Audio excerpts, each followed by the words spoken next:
At the break of dawn, in the middle of the Arizona desert, a crowd of strangers meet for one purpose. You guys coming out here to help me out, I really appreciate that from the bottom of my heart. To help another stranger, a father desperately searching for his 24-year-old son, Daniel Robinson. Since he was a child, he liked to challenge everything. He was born with a challenge. And I wanted to introduce him to prosthetics because he's born one hand. We quickly learned that that's something that Daniel don't want. He let nothing stop him. He decided to be a geologist once he got into freshman year in college. He excelled that, he graduated with honors. Daniel's first job is checking the viability of water wells in the Arizona desert. He loved this area, of course, because of the rock formation. You're a geologist, this is the best place to be. But the terrain became a hellscape for his dad when Daniel went missing back in June from his job site. And what number search is this? This is search number 14. Navigating the dangers in the desert, the Army veteran knows firsthand time is of the essence. When I called the Buckeye Police Department, they told me that I had to wait actually 3 hours because they had a 12-hour, report time when you can say a person is missing.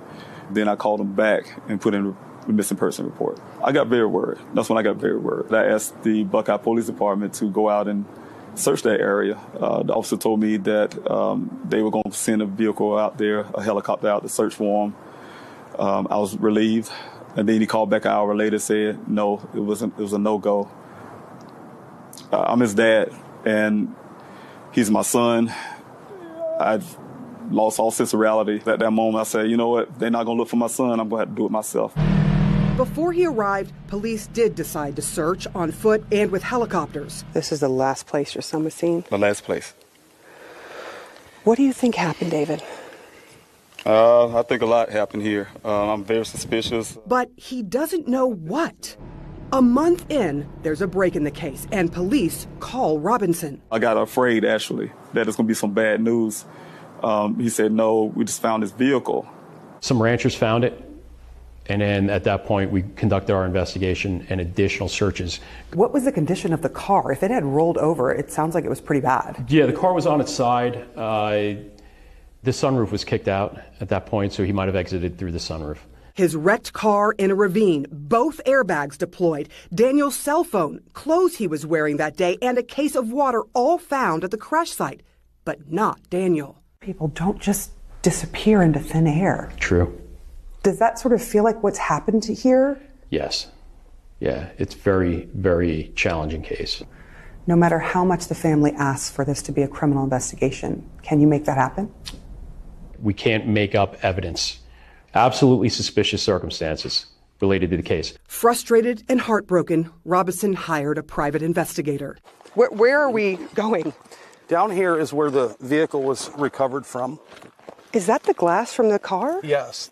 When you looked at this accident, what are the discrepancies that you noticed right away? I believe it was in more than one collision. What does the data from the black box of the car tell you? That there was 11 additional miles on the vehicle since the airbags came out. What does that tell you? That tells me it was crashed somewhere else. Does that sound suspicious? What explains that? Well, we had the national expert that came in and provided us his findings, and then they ended up speaking to an expert at Jeep, and the expert says, yes, sometimes that happens, and it's not unusual. But the data also shows someone tried to start the car 46 times after the crash. That's something we can't explain. It begs the question, again, the family is saying it's criminal. It's got to be he's in danger. Do something. Right. No, I agree. But we need information. We need evidence. He's got a lot of theories. His words, I think, were, I don't think they cared. What do you say to that? Can be furthest from the truth. Losing hope, Robinson began pleading for media coverage. It literally took 3 months. While Robinson searched for his son, the country became riveted by media coverage of another missing persons case, the case of Gabby Petito. In my situation, people think I love our children less or something, or they're less important. In 2020, more than 543,000 missing persons records were filed. More than 480,000 were cleared. And 40% of the missing are people of color. There are a lot of Gabby Petitos and Natalee Holloways in the Black and brown community. That's why former police officer Derica Wilson co-founded Black and Missing Inc. and says too often their cases go untold. Eventually, local stations did stories and citizens began helping search. Did you know Daniel? No, I just wanted to help. You're just helping out a stranger on a Saturday. Yeah. Why? You know what? I can't imagine what that man's going through. As the search for Daniel goes into its 5th month, another family is in the midst of a terrible mystery for a 5th year. The family of Nikki and Ariana Fitz. Ariana is very energetic, very happy. 2-year-old Ariana went missing under the most suspicious of circumstances in the San Francisco Bay Area in 2016. Her mother, Nikki Fitz, was found in a shallow grave in San Francisco's McLaren Park, but Ariana was gone. It breaks my heart that Ariana's not with her mom and Ariana's not with her family, but it also breaks my heart even more is that I know that Nikki wants nothing more than Ariana to be with us, to be home. Tessa Fitz says she is convinced her niece Ariana was taken by people close to Ariana's mother. San Francisco police searched for weeks. They had some leads, but no arrests. A digitally altered photo was made of what she may look like now. And she's 8 now. I don't want to see this in a picture. I want to see her face in person. Should Ariana Fitz be a household name like JonBenet Ramsey? Absolutely. Why is her case any different from Kaylee Anthony? I can tell you, the color of their skin is the only difference. For 5 desperate years, the family has continued searching using flyers, social media, and Black and Missing Inc. Do you think it has anything to do with color? I try not to put myself in the mindset of the race issue with her media coverage. All I want is for there to be the media coverage for her. I think she deserves that. The Fitz and the Robinsons want only one thing, with hugging their missing children once again. Do you think that Ariana is still alive? I do believe that Ariana is still alive, and it would mean everything to me to know where she is and to find her. I wait for that day every single day. I believe that day will come. How long will you search? Till I find my son. I have to. I mean, he's my responsibility. Sarah Seidner, CNN, Buckeye, Arizona.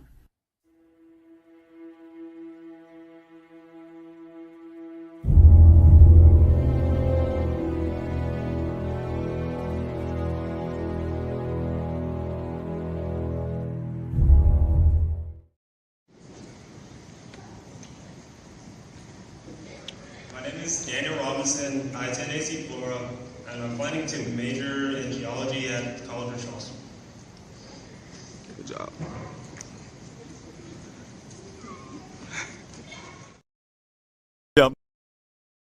Yeah, I'm David Robinson, the father of geologist Daniel Cornelius Robinson. We're out here to do a candlelight visual on behalf of my son, and also to bring light into other families who are going through similar situations. So thank you. I'm thanking everybody who's out here to support.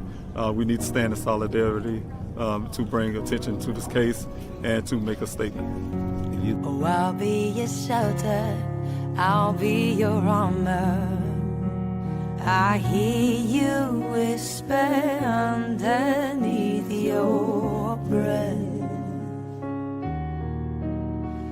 I hear your SOS, your SOS.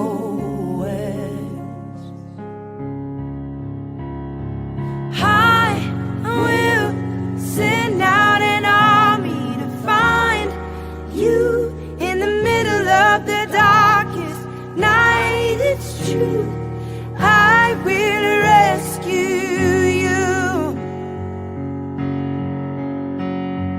I will never stop marching to reach you in the middle of the hardest fight. It's true, I will rescue you.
When the lights and camera turn off, I will be here. When the interest and conversation fade, I will be here. When there's no one around, a father will do anything it takes to be there for his son, to protect his family.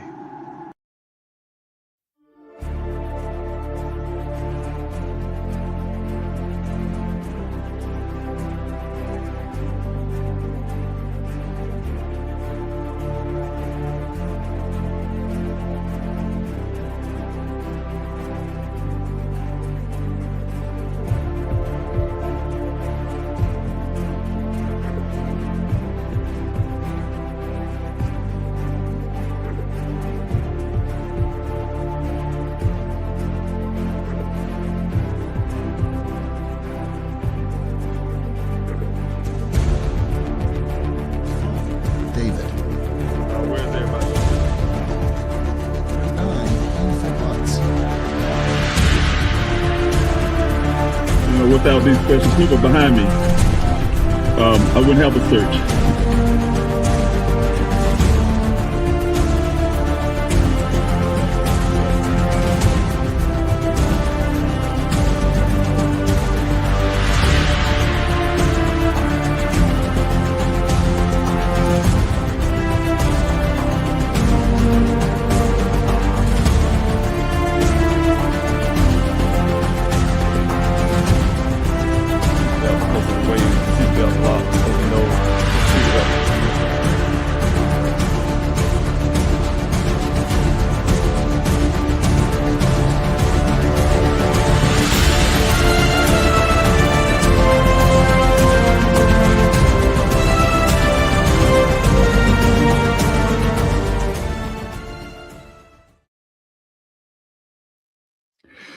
Hello, everyone. Dave Robinson here. I'm the father of geologist Daniel Cornelius Robinson. I want to really quickly get everyone who was on Instagram. I had the streaming platform that I use had dropped Instagram just a while ago. So I hope the opportunity to get everybody back on the Instagram side. I do see it coming back up now. So again, I'm Dave Robinson, the father of geologist Daniel Cornelius Robinson. Again, those who was on the Instagram side, you saw you got dropped off.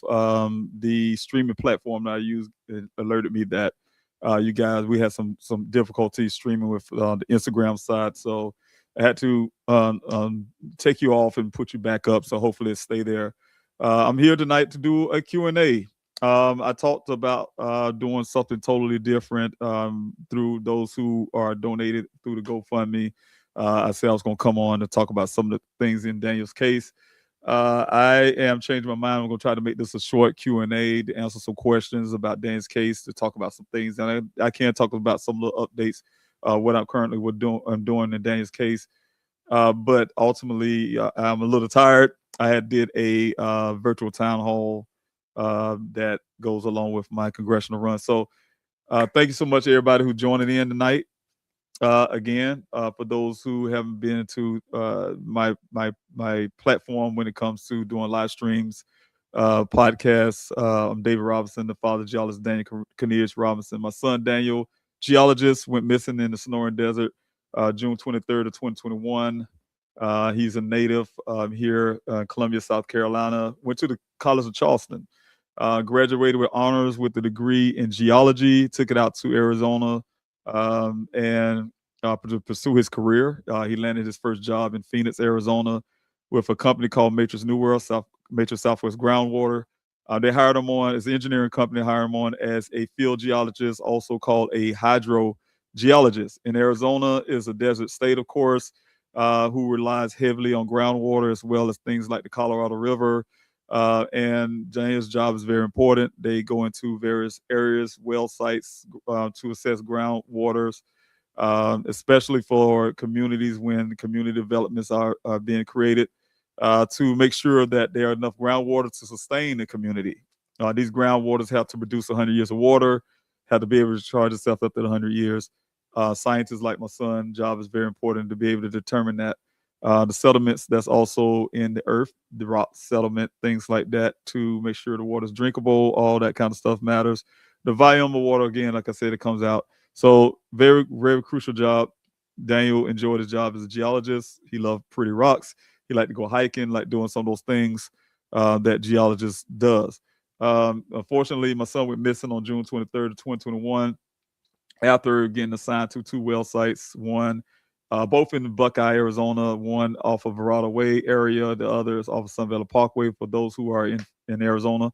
And on the way to the second well site, he was to meet someone else from a different company, a drilling company that's called Weber Waterworks, and he met a man named Ken Elliott that he so-called have never met before. According to Ken, you guys know the story. He met my son on the side shoulder of the road off of Sun Valley Parkway after some time. They made it. They went 1 mile west, 2 miles north to get to a well site in the Sonoran Desert, and they arrived at the well site around 9 o'clock that morning. Had a brief discussion about the weather and Ken about something about being sleepy to those fats, those things. And according to Ken, my son, by 9:15 that morning, waved off to him, hopped in his vehicle, drive off to never be seen again. Almost 30 days later, Daniel's vehicle showed up in a ravine 2 to 3 miles away from that well site. 20-foot ravine lying on his passenger side. Everything on there that was allegedly the clothing that was found on the scene belonged to Daniels. Is 2 to 3 feet away from the vehicle, lying in a pile. Everything from his underwear down to the sock. Well, one sock of the net sock was found near the well site, but was on the ground. Also, all the personal effects, things like his work computer, wallet was in the pants, cell phone in the vehicle, keys, things like that, untouched water. So to date, my son's still missing. I have launched a massive, when I say an investigation, it was the first investigation to help with law enforcement, to push law enforcement to do work that needed to be done in Daniel's case. As a father, a person who grew up here in Columbia, South Carolina, at a time where, we didn't have some of the law enforcement agencies that we have now. Familiar with the way that law enforcement speak, especially in the community that I come from. I grew up in the projects. I grew up in the area where it was, law enforcement wasn't so kind. So I have those experiences when I heard law enforcement tell me that Daniel is a grown man, could disappear if he want to, type language, and they didn't go search for him 2,000 miles away from my son. And, with those languages, I knew I had to act. So I drove over 2,000 miles to Arizona to go find my son myself. I did work with law enforcement, reach out to organizations like the NAACP, the Red Cross, being a veteran. Those are one of the things that we think of first. My daughter, do our due diligence. We searched to every parking space you could think of in Phoenix, Arizona, Sky Harbor Airport, and some of the adjacent parking lots, private parking spaces, etc. Just did everything we can, give all the information to law enforcement to work with. We had a lot of demands and things that we like to have seen in Daniel's case up front. Simple things like cell phone pings to camera footages, ring doorbells, traffic lights, even the Uconnect in Daniel's vehicle. To our avail, law enforcement was unable to do any of those. So we're stuck in a situation where I have been stuck to make choices, to conduct my own investigation, start off, take my father hat off and put my investigative hat on. Spent many days out in the Sonoran Desert, standing at a gate with my binoculars. Only thing was keeping me away from my son at the time was the desert itself. So I planned and created my first grassroots search to go find my son. From that, it expanded to 50 weeks of desert searches on the weekend, not including the weekdays, not including the city searches, and also the flyer distribution that happened every week. And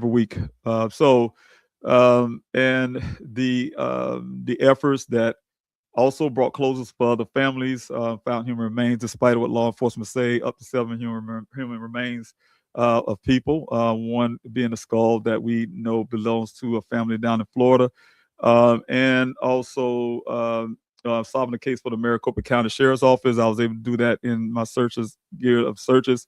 Worked with senators, learned a lot about legislation, learned about how we can help other families, launched the Daniel Robinson Foundation. But in the course of all of that, in investigative point, when the vehicle showed up 30 days, almost nearly 30 days, I'd say 29 days after Daniel went missing, I was able to hire a private investigator, especially for you guys donating.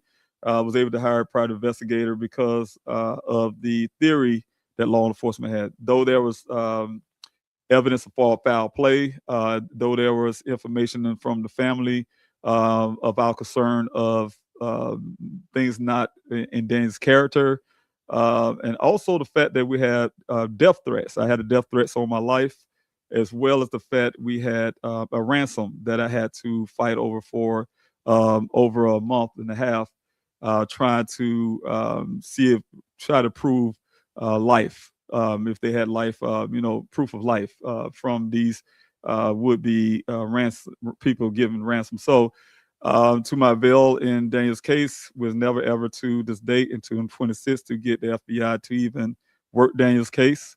And also every information that we found in Daniel's case that you guys read out in the public, I want to make sure no one gets confused. It came from my private investigator. 0% of that came from law enforcement.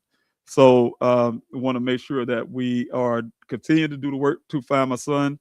Currently, before I go to the question part of everything, the Q&A, I would tell you that I have worked very hard to get a search, which was my last search on April the 12th of last year, 2025. In that same week, I was able to get some assurances from the Buckeye Police Department because they had a new detective on Daniel's case. His name is Detective Justin Adams. Gave me a lot of promises to do the forensics work that you guys know should have been done from day one. Everything from the scene was given to me the day after, the vehicle, the day after it was found on June the 19th. And then the remainder of things that was found on the scene, clothing and et cetera, cell phone, all those type things were given to me on the 22nd of July. And so they haven't been forensically tested. The vehicle itself, with my request in the meeting, was swabbed. The steering wheel was swabbed. The shifter and the door handle, which today in 2026 have not been compared to anything. No evidence has been looked for. No type of, leads can, of course, we all know that those type things can yield new leads. Those things haven't been processed to date. So like I said, it has some promises from the Buckeye Police Department on April the 10th of last year to do those forensics testing, to look for new leads, test those airbags, the clothing, because the family, we do not identify the clothing that was found on the scene, but they're forcing to say it is Daniel's clothing when we're saying it's not. Also, the fact that, the airbags, of course, all the airbags deployed, was asking for, to prove that no one else was driving, to prove that no one else was riding the passenger sides. Because we know generally when all airbags are deployed, that means someone's sitting on that passenger side as well. The red transfer paint on the vehicle, where did it come from? Those type things. Everything was promised to get done. And to date, I have to report zero of it have been done, except for one thing Detective Adam told me he have done. It was to spray the clothing items with some kind of chemical similar to, I think, Luminous or whatever they call the name of it, that's supposed to show blood. But he said the chemical that he used would not destroy DNA. But I haven't got anything. He said we didn't see any blood evidence on the clothing. But as in the testing of the clothing that I've been asking for since day one, June the 20th of 2021, July 20th of 2021, those things haven't been done to date. So again, I'm still pushing. What I have currently is another FOIA request. You guys probably remember in 2021 or 2, I had put in a FOIA request before, and that FOIA request, not the Buckeye Police Department, but to the Phoenix Fire and Rescue, to prove if or not they actually did a search on the date that they said with the Phoenix Firebird. Because initially when I put the FOIA request in, they said they didn't see any record of that. But then when they got wind of that I had a case with the Buckeye Police Department of Daniel, and it's been newsworthy, to a national stage. They keep saying to this date, 2026, we're still looking. So again, I put in the request again with the Phoenix Firebird and also with the Buckeye Police Department, which they have only a few more days. I think the 3rd of March to come up with information. And so once I get those information, I can give you guys a little update on what was done and what wasn't done. Some things I probably wouldn't be able to share, but because I am still doing the investigation on my own. But I can share as much as I can. But I definitely getting this information and pushing really hard for information from the Buckeye Police Department of what they have and have not done, and consistent with the body cam footage that they was wearing when we did a custody exchange of all the items, like I said, for them to do this work, from my video footage from the signatures and everything when it comes to custody exchanges. So again, I will also let you know that the request to the Buckeye Police Department as well as once they have finished those items I've turned back to them, which still belongs to myself, they return it back to me so I can get an independent things done to it once law enforcement have fully processed it the way they should have in the first place. So again, trying to make sure I keep in within that chain of custody thing, which has already been damaged very heavily by the Buckeye Police Department since June the 19th of 2021. So again, if you guys have any questions, I'll try to stay off here long. I will say that every time, and I end up on this thing for 2 hours. But what I want to do tonight is answer a few questions. I hope that you guys on Instagram can continue to be on here. If you have any questions, please. The way that I like to do it is always the same. Put the capital letter Q.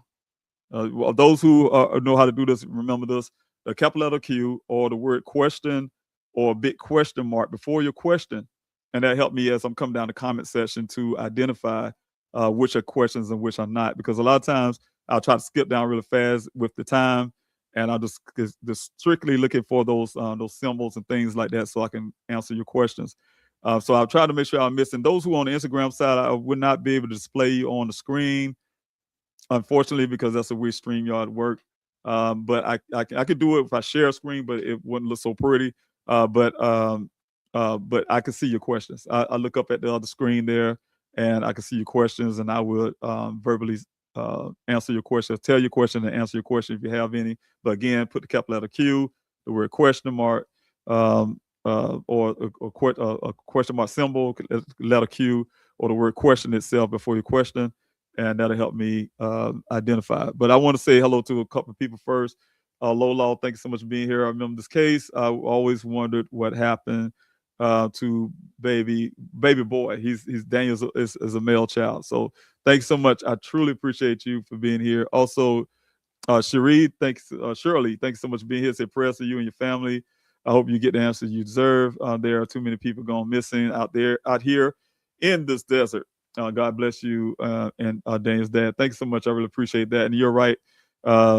We just had a situation out there with that desert. Like I said, just find all the human remains that we was finding. I can tell you, and that was just in the Sonoran part where the air part of where Daniel went missing. But we have also found human remains off of Verrado Way. It's a lot of things I'm telling you guys when it comes to Daniel's case.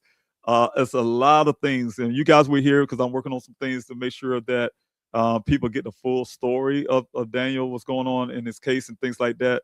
But also in my searches, I did this thing called a specialized search. You guys already remember that. It was special ops, is what I call it. I kind of like to use some of the military terms because I'm a military guy, just almost like this. I'm a Warriors of the Missing. And so I had the special ops search that's outside of the Sonoran Desert. It was off of Verrado Way area because I had a tip. And I still would like to know more about this to this day. But we found human remains. We found some human remains over there in that area as well. So Arizona is a desert state. It borders with Mexico. I'm not saying that's the only reasons why, but we have a lot of cartel activities, got all kind of human trafficking things going on, and so it's a lot of people end up in the desert in different reasons and different ways. So yes, it happens a lot. We see what's happening in the Gulfstream case, maybe connected, maybe not. Nobody really know. right now, but I can say they have a swarm of federal agents and organizations that help them in that case. So I really glad to hear that. Even the weight of the president with that case. There are too many people, like you said, that are out there. So thank you so much for that. I do have a question on Instagram, Lady Diana. You guys can't see this, but she said, "What is the custody exchange? Is that for Daniel personal property?" It is. Chain of custody is what it's called. Generally, when there's a chain of custody, that's usually be between law enforcement and law enforcement, I'm sure. But what happened with the Buckeye Police Department? Daniel went missing on June the 23rd, 2021. His vehicle showed up on July the 19th. They haven't done any forensics on the scene. They just looked at it with their eyes and said they didn't see any blood in the scene. They haven't done any taping. I can tell you guys, I recorded myself talking to Detective Biffin at the time, who was the investigator, telling me why he felt there was no need to even look for. He didn't see any a crime take place or any reason to do forensics, is what he said. And so any type of forensics work. And so the problem with the Buckeye Police Department, the day that was July the 20th, they turned the vehicle over to me. If they were looking for evidence of trying to make sure it wasn't foul play, or if they took it as a real investigation, chain of custody mean that they wouldn't have never given it to me. In fact, that also with everything else found on the scene, like I said, the clothing items in the pile, the safety vest another foot away from that. The pile was 3 feet away from the vehicle. The vest was another foot. He had the one boot tucked up under the front end of the vehicle. Another was on the wheel side of the vehicle, on the south side of the vehicle. The keys, the cell phone, and the vehicle lying on the side. Those type things. And red transfer pane, and I just go on and on. But when they took all those items from the scene without even taking a second to make sure there wasn't any blood on the vehicle, on the clothing at the time, make sure there was no blood in the vehicle, didn't see what could have happened on the scene, but instead just grab everything, drag it on out of there, take the items that was in the vehicle as well as outside the vehicle, stuff them in evidence bags. And the kicker to that was it was never marked evidence. It was marked safekeeping.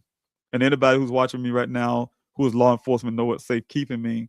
It meant that despite of what they felt that Daniel had a severe head injury. At the time, uneducated, they say he kicked out the sunroof on the Jeep Renegade, which don't have sunroof, but they have panels. Glass. I meant to say he kicked out the glass out the sunroof to get out the vehicle. The head injury made him hot, disoriented, and then they say he was confused, basically, which at that point, if any investigator would say he's a vulnerable person at that point, said that to them that was normal. That made him shred his clothes. He felt like he's hot. He walked off somewhere high up in a tree, probably got eaten by wild animals, how they put it. And so that respect made it made him a vulnerable person, if they believe that. So they took everything with all that belief that he's walking around in the desert naked in 118 degrees. They took everything from the scene and stuff it in a brown paper bag and said it's marked for safekeeping, which means that Daniel's gonna come back for his things. He's gonna come back for his things. Though the fact they also believe that the vehicle there for 30 days. So he's walking out in the desert for 30 days. He's gonna come back for his things. We're gonna give it to his family. Never marked for evidence. It was never marked evidence. It was marked safekeeping. So once I received those things in a meeting, after a meeting with the Buckeye Police Department, which Detective Biffin called me, and had an NAACP guy, gentleman with me named Larnell Farmer, is a friend of mine now, also like a family to me now. At the time I just met him, and he would testify to that. Detective Biffin asked me to wait, asked me where I was parked, and brought those items to me, put it in the trunk of my vehicle. I took it to the hotel. That was called a chain of custody. They removed it from their possession, threw it in my trunk, gave it to me, marked for safekeeping, meaning that we have nothing else with this. It's over. No investigation. We're not even testing these things. We're not looking for anything. Daniel can come back. We give him back to the family for Daniel to come get his things when he come back. Those type things. So that's what that means when it's chain of custody exchange from their hand to my hand. And so we had to do it again. I had it for many years. You guys know the whole entire case, fighting for Daniel's justice, trying to get FBI into Daniel's case, they even try to look. I had a gentleman talk to me the other day asking me to try with the FBI again because of the Galtry case. They had to, like I say, he had to wait of the presidency, same situation, but it's different people and different time. Ransom, $1,000 ransom. I had to ask for proof of life. And you know, you guys, and when I say how painful that is, when you have people telling you they broke your child's legs, they got them tied somewhere in the house, and if they want X amount of dollars for his return, and you can't get the FBI to even peek ahead at that. When you put a report in, and the only thing they tell you, we take the report, and you need to go through the Buckeye Police Department to bring us in. And then I received death threats, emails, people looking through my camera on my computer somehow, my investigator trying to find out who they are, found they use burner phones, all this kind of stuff. And you don't see the FBI move in at all, even to this date. And so, coupled with the fact that Daniel's vehicle was found near federal land, if not on federal land, BLM land, Bureau of Land Management, and between that and private property. So all those scenarios fight, though I put national attention, though there's, all this kind of stuff going on, what I have done for other families to making awareness, and then still can't get the FBI to Daniel's case. It is heartbreaking, but I say when it comes to chain of custody part, it took all of that. It took me to beg for funding because, to be straight honest with you guys, searching for my son caused bankruptcy in a sense. It caused, a lot of families, not just my family, but a lot of families can go actually lose a lot of things when it comes to searching for their loved ones. So you go through all of that. I had to use what I can to get out there for that search and make that week work. And then this is where the second chain of custody come in at, is when I had to talk to the Buckeye Police Department again. Detective Adams, who I found later was a new detective case. They didn't even alerted me that Detective Biff either quit or got fired. I don't know what happened to him, but they had a new detective. I just so happened to call for an update and found that information out. And it took hell just to even get that information. But the fact is, he was willing to work with me for that search, to search a little area that I asked them to do. Also to sit down with me and hear what I had to say. Again, with Mr. Larnell Farmer, to ask for them to take those items back and do the right thing, because I had lost funding. I couldn't afford to keep Daniel's storage any longer. Couldn't afford to store his vehicle any longer. And these are evidence, and these are things that I was paying for years, just to get law enforcement to do the right thing, and to the point where I couldn't hold it any longer. And he agreed to do so.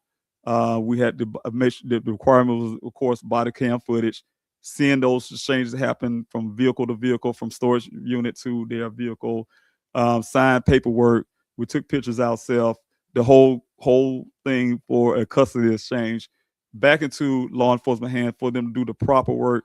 And then again, like I said at the beginning of this report, report to you guys, zero have done except for the spraying of some kind of chemical on the clothing items. So now I'm left with no leverage in a sense with law enforcement, but to hope they do the right thing, and to point out right now they haven't. So that's the reason why I have the FOIA request to see what is going on. So I will update you guys on that. But that's what this custody exchange entails in a lot of areas. But again, to make you understand that as well, is that because of the way that law enforcement have done this. When I say law enforcement, I take that back, because I have a lot of law enforcement agencies and people I know, family, who are law enforcement, not law enforcement, but the Buckeye Police Department, I would say, has failed at keeping evidence, keeping things in the proper way. So, like what I'm saying is that everything that I just named had been moved into my possession and moved into storage and et cetera, et cetera. God forbid if someone had came forward and have done something to my son, and that will say foul play. Any defense attorney probably can get that person off because of the way the Buckeye Police Department handled it by at the beginning, marking it for safekeeping, and never ever put it in as evidence, and keep it in their position. Instead, I had the vehicle and paying for storage, and had all the forensic items and paying for another storage for that. Trying to do our best we can as a non-officer, keeping the integrity of everything, just so my son can have some type of justice. That should have never been exchanged to me, the family. If it was a serious investigation, if it was a serious, if they were serious about looking for Daniel, serious about finding answers, those type things. So again, those are proof itself of non-action and no concern. Let's see who else I have here. And thank you again, Al. Thanks so much for your prayers. I'm looking down for the questions. If you guys have any more questions, and thank you so much for your question on Instagram. And if you guys have any, please put the capital letter Q, the word question mark. I have one here. Thanks so much, Zodiac. When Ken said he saw Daniel staring off into the desert, do you know which direction Daniel was staring off or at, or when, or even took off into? Maybe Daniel must saw something and drove off. Well, Zodiac, when I first got to Arizona, like any father, especially me being a single parent, any father or mother, I'm saying mother too, I believe a mother would do the same. The first person that I wanted to see, it was Ken. I mean, I'll be honest with you, I talked to his job, the folks at his job. I've been talking to them all the way to Arizona, getting information, passing information, whatever, law enforcement. But my major person I wanted to see outside of my daughter, who was in Phoenix at the time, was Ken. And it's one of the reasons as a father and also as a man, I need to look in this man's eye. Like me and him look like eyeball to eyeball. For him to tell me the same crap that I felt he was telling law enforcement that I didn't really believe. Like I didn't want to call the man a liar at the time because I wasn't there. But it sounds so out of character for Daniel, someone I've been in his life since birth.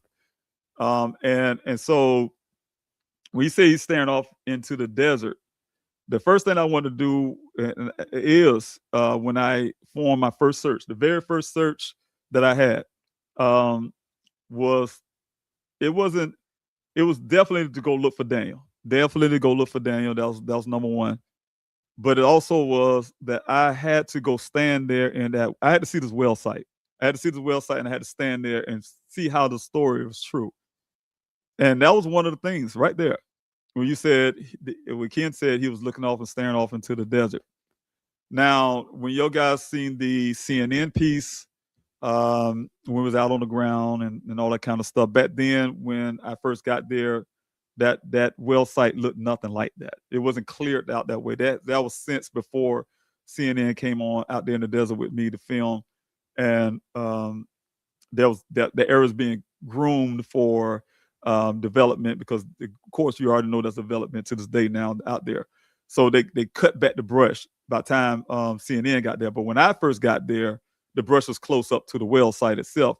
So it was kind of hard for me to see that Daniel being a 5'7", about 5'7", 5'8", and the brush was a lot taller, around the same height or a little taller, what he would be staring off into. Because if he was standing at the well site, if he looked to his east, he'll see the White Tank Mountains. He look out to the west, he'll see some mountains farther. If you look out to the west, he wouldn't be able to see anything at all because of the brush.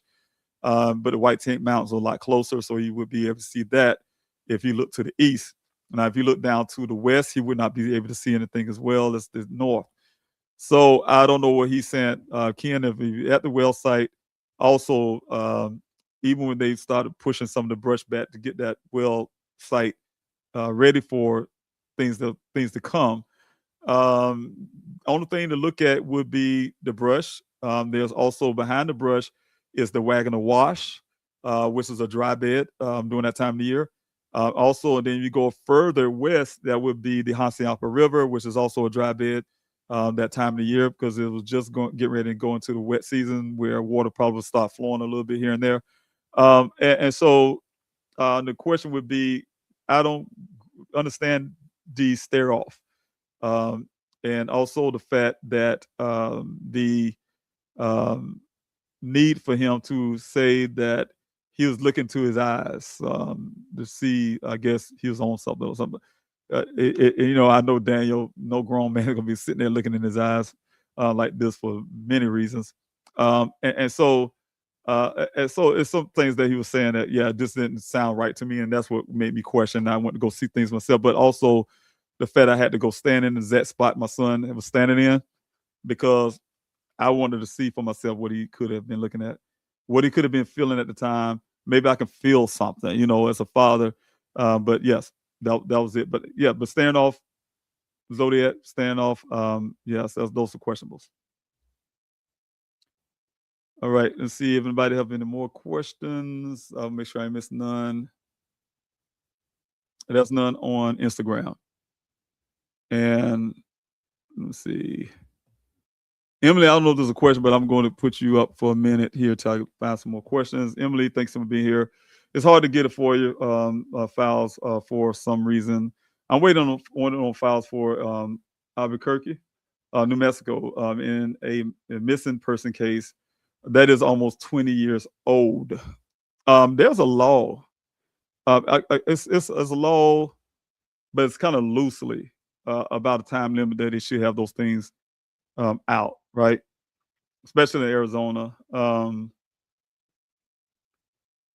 I was looking, I know some states have I think 30 days or something to the effect, but it depends on what you're asking for and to give them some leeway to have things redacted, like names and things like that. But ultimately, it should not be a long length of time. It had to be reasonable, is the way it was written, the policy and the law was written.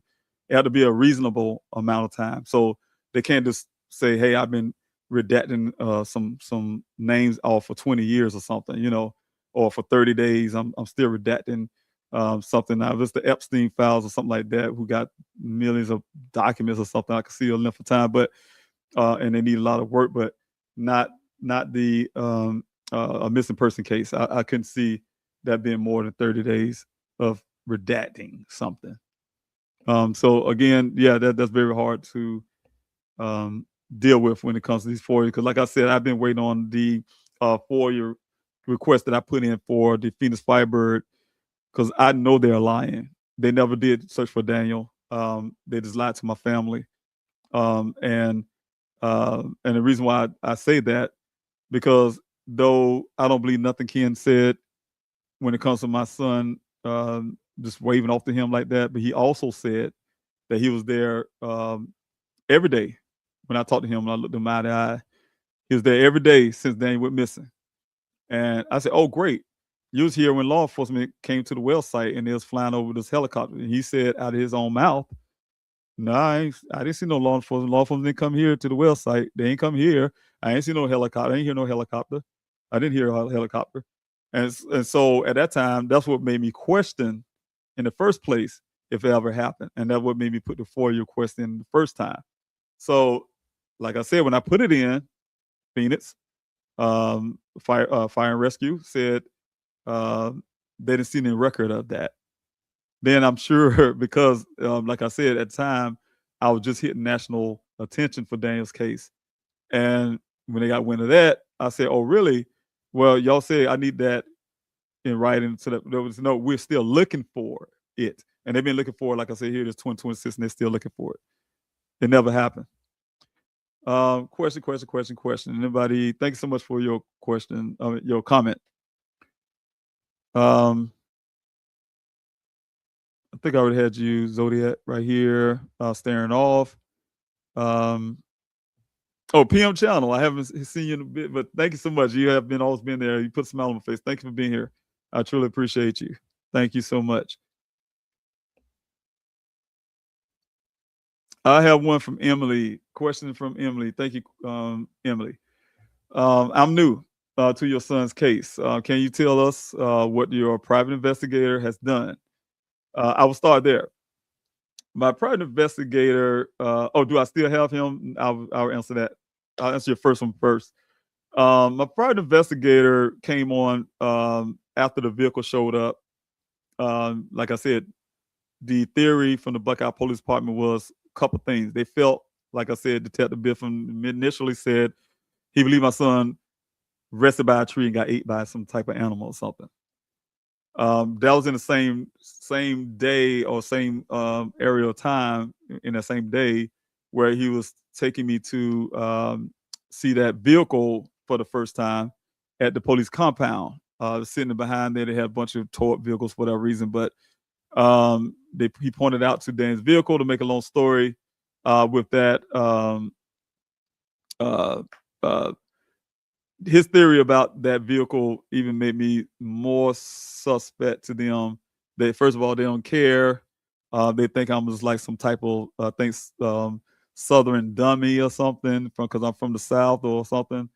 Pretty much you can kick rocks because we're done. We have nothing to show here. And so what I'm saying is my investigator came because he also, when he was coming to show me that vehicle, stopped me and told me the story about a family who thought their I think mother was missing, and turned out she wanted to be a nun and some type of nun. And he said, well, not necessarily saying it, but maybe your son just wanted to be away from you and your family, join the monastery, become a monk. I don't know if that's his theory about Black people, that we don't have close-knit families, or I'm just not going to say it, make it just a racial thing, but also because I don't know what his meaning was for it. But what I can say, it was some type of bias, I can tell, because it shouldn't even came out of his mouth in the first place. It's very unprofessional. It's very unthoughtful. But I didn't have an opportunity to react when he said it because my mind was on seeing this vehicle when he stopped me in the process of going to show me this vehicle. But I can't say that made me go back to my hotel room, coupled with the fact that he threatened me that day, and if I didn't get that vehicle out that compound that day, they were going to have a total way and out to pay storage fees. And I had only 3 days after begging, had 3 days to get it out of there. So when I got back to the hotel, I weighed all those things in my head, and I made that decision to try to look for a second opinion. But then when I had the meeting, and when they, like I said, that was coming up, I thought it was very crucial to get that private investigator, which I'm glad I did, because once I did that, Ms. McGrath came on. Everything they put in our trunk, and I took it to the hotel. Didn't know what to do with it. I just took it to my room. I was able to transfer those things over to him really quickly for him to do what investigators do. So, but yeah, he got into the case. He was able to find more information. He's an accident reconstructionist. So I'm gonna pull your screen just down for a second, and I'll pull it back up. But he was able to go get the black box data from law enforcement. That was the first thing he was going to do. So he went there to see if he can retrieve it. He told me he was going there to see if he can get it from where they're willing to release that. And they were. They were very relieved to release that to Mr. McGrath. They didn't read it. They didn't read it at all because they were saying thing that law enforcement was saying at the time was about the speed of the vehicle. They didn't read anything else about the vehicle. And so once he received those things, he reported back to me that he got it. He reported some of those things to me about the speed of the vehicles, that kind of stuff, whatever the black box is saying. But then he wanted more information. So he also wanted to pull the vehicle out of there from that compound. Because they already gave that vehicle over to me, like I said, they was holding it for me for a few days to do that forensic work that I fussed about in that meeting. They was holding for a few more days to do that swabbing or whatever before I pull it out of there. When he went to go pull it out of there, they asked him, I think it was Lieutenant Angel was his name at the time, asked him, hey, what you going to do? You know, pretty much cop to cop, because he's a former cop himself. Oh, yeah, I'm getting the infotainment system pulled out of there. It's going to California to get this information, blah, blah, blah. As soon as they heard the wind of that, they changed their mind about him getting that vehicle. And we had to go through the city attorney, which, because they already gave me custody of the vehicle, they couldn't hold it. It belongs to me. So they asked me, they treated Mr. McGrath like he was a stranger, even though he's my investigator. I had to drive to Buckeye 40 miles from Phoenix to just sign a paper saying he can pull it out of there. So was able to get that out of there. Once he got out of there, he was able to examine the vehicle, being an accident reconstructionist. Because one of the biggest things why he took Dane's case in the first place was that from the pictures he saw something only, he felt like he saw, but he needed to examine it, the vehicle, that he felt something wasn't right. So when he did examine the vehicle, he noticed from the vehicle in the scene, the damage on the vehicle didn't match the terrain. There was 2 impressions on the windshield. Something tried to beat the vehicle, the windshield in, and the Desert definitely wouldn't do that. There was red transfer paint he found on the vehicle. Also the 11 additional miles from the black box data and the dash. It's so much information. So he found everything that you guys probably can hear if you Google it and you see me on this live streams and stuff. It is so much with the time where he felt the first crash happen and those type things. And also the fact that when he started coming out to the searches with me on my weekly searches, he was able to, him and his team, find evidence like the sock that was near the well site that matches the sock that was found in the evidence in the evidence bag marked for safekeeping that law enforcement didn't even question about. So those in 2 different locations, and it's almost like how the Galtry case is when they found a glove away from the scene. It's the same thing. And also we had the it is so much that Mr. McGrath. Also I'm trying to think of some more that I probably missed, and I hope I didn't miss anything. But he found a lot of everything we found when it comes to that vehicle is all the information that Mr. McGrath was able to gather with that vehicle. The 4 to 6 initial cycles as well. Someone tried to crank the vehicle up 4 to 6 times after the airbags deploy. And law enforcement wants you to believe that somehow someone, and why, I wouldn't know, and even how physically, was sitting on the passenger side while it's lying, sitting in the driver's seat while it's lying on the passenger side in the desert, trying to crank it up 4 to 6 times, hovering itself in the air, I guess, with their foot on the brake pedal, trying to crank it up 4 to 6 times. And they want you to believe that. So take it or leave it type style. And so what I'm saying is that he found a lot, he did a lot. But you asked, the next question was, is Mr. McGrath still part of the team or anything? No, he's not. He stopped working for me. I think that was in the end of 2021, or it could have been the early part of 2022. I think it was the first. But he did his job at the time. So I'm really grateful for the work that he had done at that moment in the case. But no, he's no longer working on the team or on Dane's case. I see it, Diane. I'm getting to your question. I see that on the Instagram side. I'll get to that in a minute. Did the detective on his case, say why they won't ask for resources in his case? And you say, who's asking for resources? If they're asking for resources, I had to pay for my private investigator. I had to pay for his equipment for the deserts, him and his team. I even had to I had to pay for backhoes when he had to go dig up in the desert for what we thought was grave sites, so somebody burying things. So so things like that. So anything he had resources wise, it came from me. And also came from people who donated. So it's both. I know from talking to many missing persons, ones that many of the detectives don't have experience working missing person cases. and many have a problem with asking for help when lack of experience. Oh, that's what you're going for. Okay, there is a difference between working a murder case versus a missing person case, and I agree with that. So many of these. So that Mr. McGrath was more focused on the vehicle parts of the investigation. Also, the fact of the other evidence that was found in that desert out there. So he worked pretty much that. I did have two other investigators. One was dealing with more of the human trafficking side of things, cartels side of things. And then I had an investigator that these are two that I don't talk about to the public. But these are the ones people say, hey, Ms. Roswell, you get a lot of the things I do. I have another detective out of Colorado who would give me directions, meaning that I needed help to do my part of the investigation as a father. He would give me some ideas and things I need to do to get answers and things like that. I want to get this question real quick, but I'm still answering your question real quick. I have one more thing to say about that case and Mr. McGrath. But before Dion, before your question disappeared, because Instagram kind of moved things up, how much was gathered from his phone records at least a week prior to him going missing? And I will answer that question. I'll remember that question. I answer that question.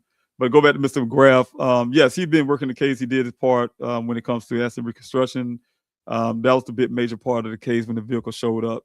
So he did all of that. I agree with you when he go a little further about, I think before he ended up quitting, he was doing the mentioning PCP and all kind of stuff. And that's pretty much wasn't in his lane. So I get what you're saying when it comes to those type things. At the same time, there was other investigative parts done, like I say, myself and all of that, and know how to work. But we did seek outside agencies. We sought the FBI, like I said before. We sought the Tempe Police Department, which I was able to get them to do forensic work on electronics. And that was from me, not law enforcement. That was from my team and I, A-team. We had meetings with the Mayor Wood of Phoenix, Phoenix Mayor Wood, and also the Chief of Police Anderson and Glover, Chief Glover and Assistant Chief Anderson. So was able to do that, in that case as well, outside help. Also, I reached out to people like EquiSearch, Texas EquiSearch, and something with a vengeance and whatever they call themselves, to all those organizations like that people come on social media and say you need to check out. None of them came to help except for the Black and Missing Foundation. Was the only. They provided funding, they provided drones, they provided support, things like that. And that's it. Yeah, we reached out to so many people, but the only ones, like I said, that ever came was the Black and Missing Foundation for outside organizations. Not even I went to the field office of the FBI. That didn't work. Pretty much when the field office, I believe I was going to die in the field office. They were going to shoot me dead and say, oh, he tried to do some XYZ or something. The way they treated me at the FBI field office in Phoenix. So, and they didn't even let us in the building. They kept us in the shed. So those type things. So, but anyway, that's pretty much it. To Dion, thanks so much for your question. How much was gathered from his phone records at least a week prior to him going missing? We have everything, a lot of things. Everything was normal. Like I said, the only thing that's relevant to the case in Daniel's phone, and I can't put a whole lot there, Dion, it's because I still have my part in the investigation I'm doing. So I'm being careful what I give, because not saying that you are that person, but it can be anyone trying to find out what I do know or don't know. So one thing I can say about it is that when the things that are relevant, when I say relevant, things that is already public knowledge relating. But yeah, I have a whole list, full phone record of Daniel before and after he went missing timeline. But to bring it into the scope of just what happened that you guys know publicly, when it comes to the young lady, for instance, I have that where I always have the argument still with law enforcement. They know it's true too as well. They falsify in their reports to say to put in hearsay. If this was a court, if it was a courtroom, court of law, the judge would call what Buckeye have in their police report hearsay, because what was done with that young lady who was able to put her text messages up in evidence.com, she did it herself, put in. The phone record that we have of Daniel, the timestamps and things like do not match totally what this girl said with the phone record itself.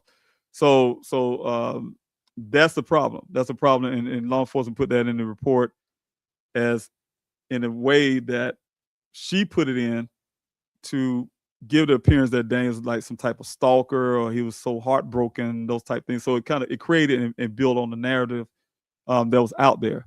So again, we have a lot of that kind of stuff. That also what I have made me question a lot of things when it comes to, and law enforcement know this too. And I say this many times, so I can't say this. The information that we have on that phone record, for instance, his text messages and all that kind of stuff. You can't, a phone record, you don't actually see the actual text word stuff. But like I said, the timestamp. But we do know when Ken called Daniel, for instance, and say, hey, don't come out here because some fuel issues and things like that. Those patterns of the way they call back, some things wasn't the way that law enforcement put it up in their report either, but it would give me the indication that Daniel didn't know even where it even come in the first place. But being that he didn't mean it, but so I can go. So when it comes to the phone record, there's a lot of stuff there that still can be used to get some information. If someone who's better than me can give an eye on it, like the FBI, which the Buckeye Police Department told me the reason why the FBI never came in Daniel's case because you, Mr. Robinson, doing such a great job on your own. We don't need to. And that was from the field office of Phoenix Police Department that's working the Goltry case. All right. Let's see. And let's see. There's a difference working in the murder case. Yes. Okay. And if anybody have any more questions, I'm coming down really quick because I don't see any more on Instagram. And if you have a comment, I have your comments rolling up the screen there. But I would like to have everyone. I'm about to say thank you, everyone, for joining in. I do see you. Oh, yes. Thank you so much, Dust, for being here. You put a smile on face, and thank you so much for writing the song for Daniel. You're very talented. And you guys, please, if you go on, I'm going to put it on the website, but if you go on, please help find Daniel, my YouTube, Instagram, the Facebook. I'm going to put you up on the screen because I'm probably saying your name wrong. And so everyone can know who you are. So thanks so much for making the song, beautiful song, beautiful voice. And I really appreciate you so much for the song for Daniel. It's touched a lot of people's heart, touched my family's heart. So I really appreciate that. From the beginning, Daniel's case was mislabeled, and he was never treated as a victim or a missing person. Could his race have? And you know, again, the evidence is always there. You know, I say it like this. When I heard that language from law enforcement, when Daniel's vehicle showed up and all those things happened, I was working hard. I barely got any sleep. PleaseHelpFindDaniel.com was the first website I built. We had searchfordaniel.org for the search. And now graphic searchfordaniel.org is PleaseHelpFindDaniel.com. But built social media platforms to humanize Daniel because I knew, being a young Black man, I had to humanize him. You know, show who he is. He's a brilliant scientist, a young man who got a loving family that loves him. He got siblings, you know, so on. Because I knew it was going to be a hard road. You know, it's not that I'm so small or so to a point, intelligent to a point where I felt that I know it all or something. But I had to go by live experience, my own experience in life, you know, as a person. So I know, for instance, not making it about me at all, but what I'm saying is growing up, the disadvantages that was there based on who I am. Very, very brilliant person as well. College courses in 9th grade. I'm saying I'm an inventor. Have lost inventions to people who stole it, and it's making billions to this day. What I'm saying is, to make somebody value you as a person, it was very hard. So value what you do. So Daniel's a very brilliant scientist. When I say my son's a very, very brilliant scientist and smart guy, I'm not saying it because I'm his father. Of course, I would be biased, and a parent would be. Like his brother. His brother is into music and all this kind of stuff. And I told him, hey, man, but there's another story, but you'll be biased to music, for instance. I love his music. Somebody else might not. Say, hey, it might suck. Well, I'll tell him, So, of course, I'd be biased in a lot of ways. But no, Daniel is very brilliant, very smart young man, very carefree, loving everybody. You saw his brother came on CNN to tell you they wasn't raised that way, to treat people based on color, skin, whatever. And so we just don't, not that kind of people, right? So just to see that his case was treated a certain way. I expected it because of the way I grew up. When I heard that language, like I said, when I drove there, I suspected that. That's the reason why I handled it the way I did. I got there to do what I need to do, because they already told me what they are, the Buckeye Police Department at the time. And so to mislabel as just a missing person cases with all the circumstances around it, yeah, it was bad, especially 30 days later when that vehicle showed up lying in the ravine, clothing item away from 3 feet away from the vehicle. Because I always say the same thing, Durst, is that that if you guys can imagine in your head, we always see what happened in the Guthrie case. We always see what happened in the Petito case. And I was mentioning Petito. They friends of mine, family of mine. They know I talk about it. They were missing 3 months before Gabby did, right? And at the time, like I said, I worked very hard to get his name on. I couldn't get local channels to take Daniel's story until like almost 2 weeks after he went missing. So I worked hard for that. Worked hard to get him on a level where when Gabby did go missing, he was on a level enough where they made a big thing about it. And so that pulled Daniel's story up to that national side of things, because they did that comparison, and it was called white woman syndrome at the time. And so that was, to me, it's like a slap in the face, because when I hear, when I say slap in the face, when I hear media is what I'm talking, news media, they would always contribute Daniel's case to what happened with Gabby, right? And they always do that every time to say, if it's because of Gabby Petito's case that's what's it, but they don't see the work and what you have to do to fight them. When I say them, media, just to get Daniel's case to a level where they actually pay attention to it, right? So you actually have to fight for it. Like I had to go 3 times as hard just to get. And I'm telling you, my friend Joseph, Gabby's father, he and I was doing a Zoom one night, and also a friend of mine named Katrina, and we were all talking about our cases. And he said, all I had to do was make a phone call. And it sticks with me to this day. It keeps sticking with me to this day, because, and I tell him that it sticks with me when he said that. He was right. All he had to do was make a phone call. What I had to do was start my own searches. What I had to do is start my own investigation. What I had to do is lose sleepless nights and everything else, and lose money, all of that. Living in a hotel, going out, like I said, searching for my son myself. Thank God you guys doing that. I had to leave my home in South Carolina. I had to do all of that, and still don't have the FBI and all that. That's what I'm saying. So it's a difference. And then when I look at the Guthrie case, what's happening right now, it's hard for me to watch it, not because I don't want the family to get what they deserve.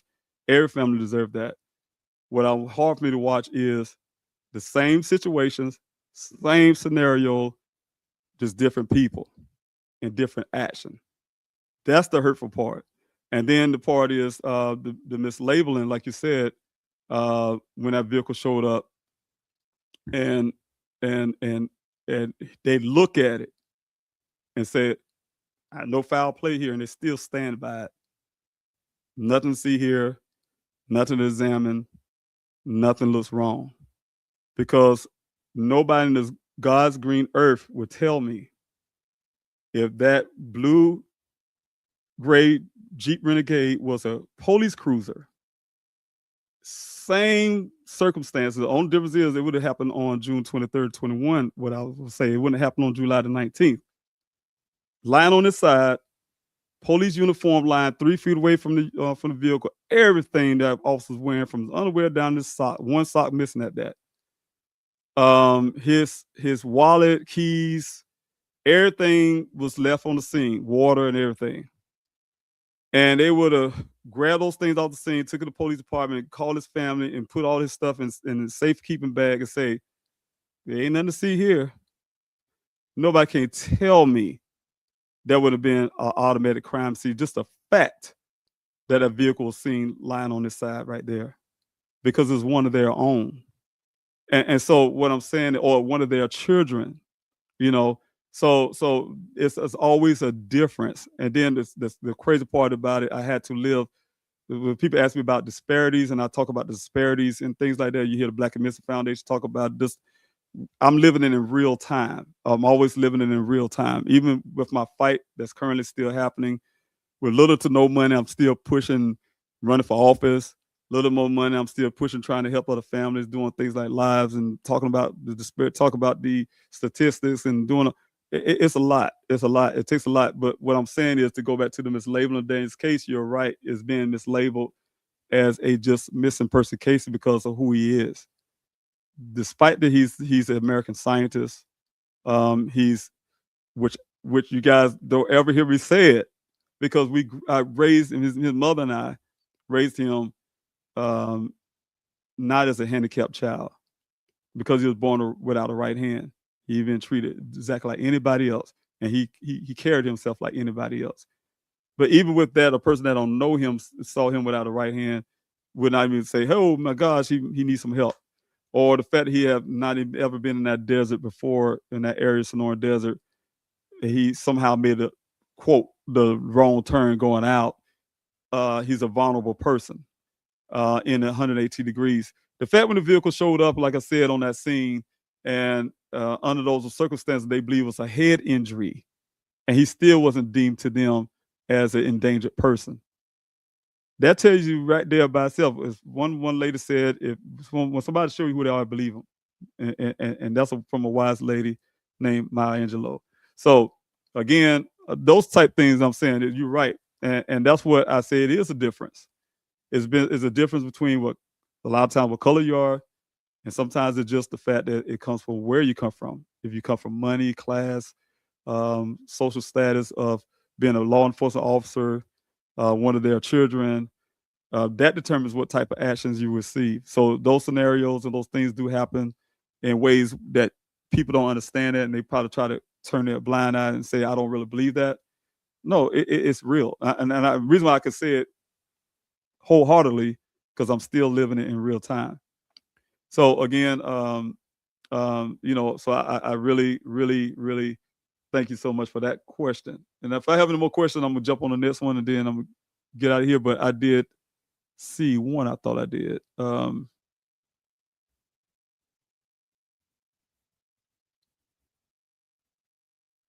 Okay, maybe not.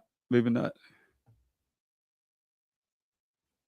Again, if you have any questions before I jump off, the capital letter Q, the word question, before your question, and I have one here on Instagram. Thank you again, Dion. If I say your name correctly, did your investigator check for the registry of all red vehicles in the area, and also check out local body repair shops? No, I don't think he did, and that is a shame. That he most likely didn't, because he never reported it to me. And I try to be careful when I say it this way, because I'm not wanting to get there, but I'll just leave it plainly. He did not, as far as I know. And so it begged the fact that when I had the April 10th meeting with Buckeye Police Department, Detective Adams, that was one of the things I was asking them to do. Find out where that red transfer paint come from. So that's one of the agreements that hadn't been done.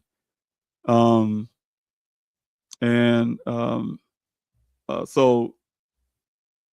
I have to say no. I think that none of that was ever done. And the FOIA request would help with that. Let's see what else. And and it's probably going to be weird, you guys. Buckeye Police watch my lives. They told me that themselves. They watch my lives. So a lot of movement they have done in the past, it was based on what I say here. And so when I say, oh, they haven't done XYZ, hopefully because I'm saying they haven't done XYZ here, they will actually do it because I said it. I'll make sure I ain't missing no more questions. But anyway, the registry and all that kind of stuff, no, I don't think so. We're looking at try to make sure that the towing company didn't have a regular, they didn't. So, but like I said, the equipment, and I can't say the only thing, and I'm not saying Daniel's boss had anything to do with this. The only thing even close to red transfer paint that I was always imagined was, again, Ken Elliott's company used a red crane. Ken also, without you guys hearing that in the report, and Buck, I know about this, but like I told, they're very selective about what they put in that report. If it don't match their narrative that Daniel's a very depressed young man, and it don't match that narrative that somehow he's like a little stalker type deal, and anything that sensationalizes his case, if it don't match that sensationalizing stuff, they don't put in their report because they don't match, and they don't match their 30-day rule either. And so also when it comes to that, Ken was saying that he marked rocks. He spray painted rocks with red paint. So some people say, what if that red transfer paint came from whatever he spray paint? He told me that himself. I wrote it down. You guys saw the pad in my hand, and also I had 2 witnesses there. My daughter was one. And so law enforcement know that, and they didn't follow up on that either because it don't, again, match what they want the case to look like. All right. Question here. Yeah, okay, I'll make sure I ain't missing on Instagram. Question here, Lisa. The police never requested Daniel's co-worker's phone and haven't. And you're right. The only person they did any kind of interrogation on was me and my daughter in Daniel's case. Don't that sound weird? It sounds very weird, don't it? I have never, ever in my life, my daughter either, for that fact, been in an interrogation room and didn't have a reason why. Didn't have no reason to be in one. So when they put us in the interrogation room, I didn't know what it was at first until I started using my common sense from shows I used to watch on TV, because the room was very small and had no windows, and it had a camera in the corner. When I realized it, looking around the room, we had to take a little break. I was doing a cell phone thing, but for us today, I know from the Buckeye Police Department's so-called case on with Daniel, Ken Elliott was never pulled in. The gentleman who said he saw Daniel also, I'm not going to mention his name right now, but you guys know who I'm talking about, those who've been following the case. When I was trying to get information from him, Buckeye didn't even want to hear from him, right? When he was flashing his badge, talking about he was a federal law enforcement officer, lying to me. He was actually at the time falsifying his identities as a law enforcement officer. But then once Buckeye found out he was doing that, they didn't ask no questions about that, impersonating a law enforcement officer. But they didn't want to hear from the guy. And also, anything, like I said, that's them. But when it comes to Ken, last person that said they saw a person, they should scrutinize the story. They could have got his cell phone, like I said, see where he was located at a certain time, where his cell phone ping was pinging off to, all those kind of things, but they didn't. They took his word as gospel, as Shiro Nation, who used to come on here, would say, took it as gospel and kept going with it. His story.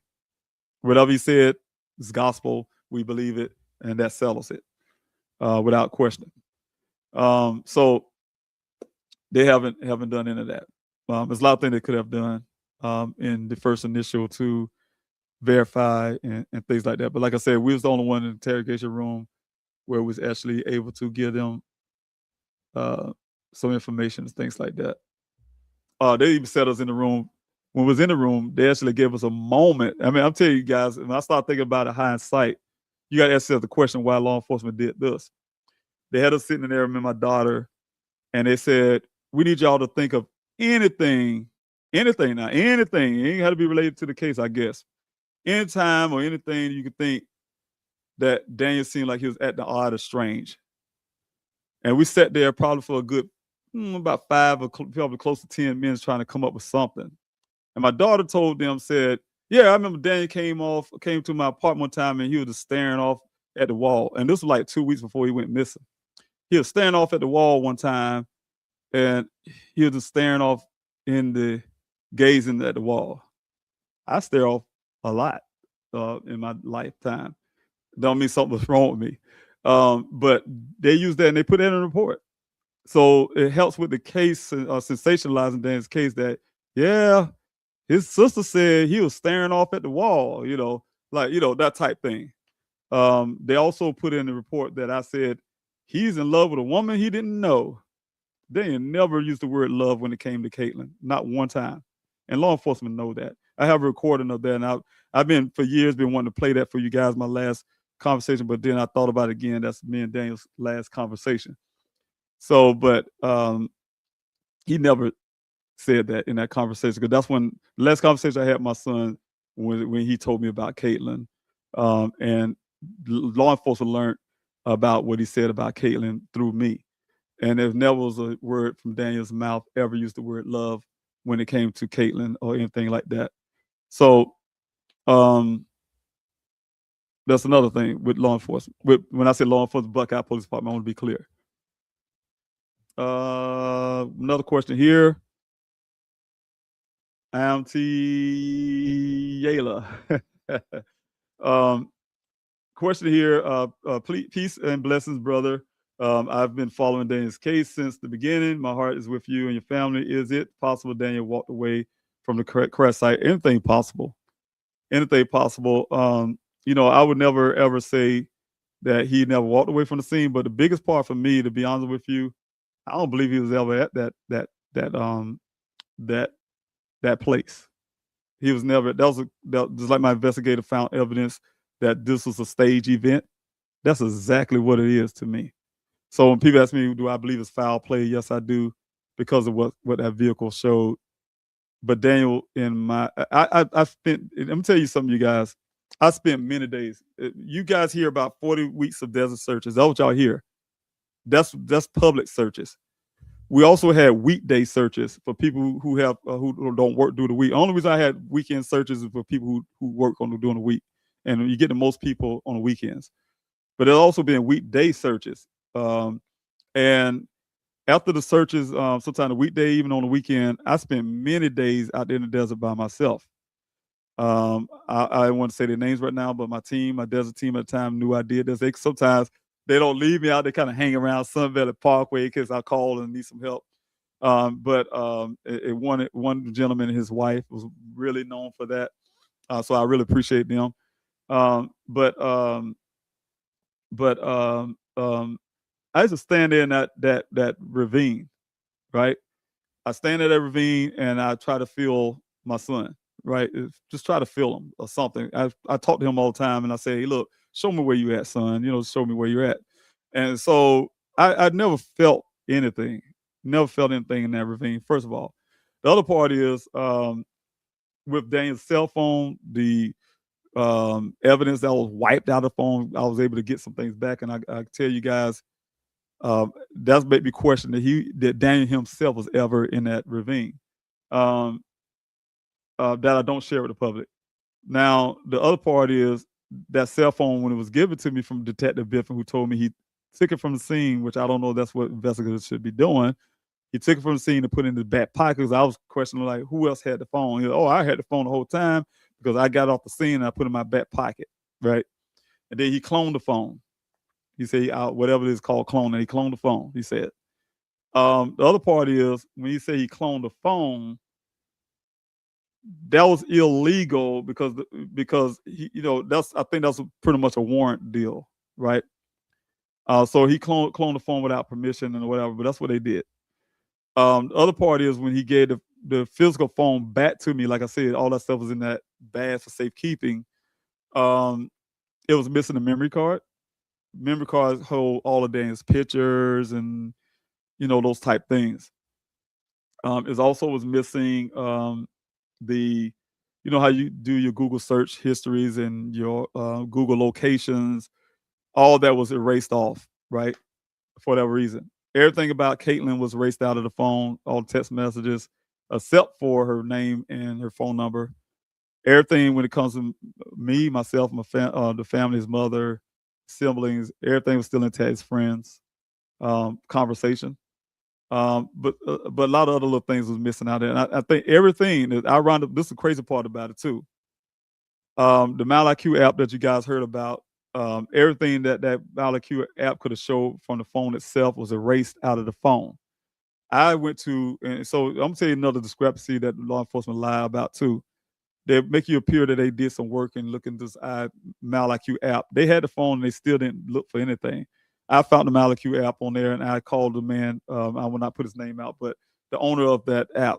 I was able to get the information and talk to him, email. He didn't want to give the information to Buckeye Police Department, but he was able to go back on their server and try to get what he could. Now, he said a lot of things were missing because it was a length of time. They don't have the retention and all that kind of stuff. So he also argued the fact that he rather that we didn't use that to as gold to say that's where Daniel was located, because his app can give false readings and also not timely locations and things like that. It can miss a lot of steps, and so it couldn't be used for.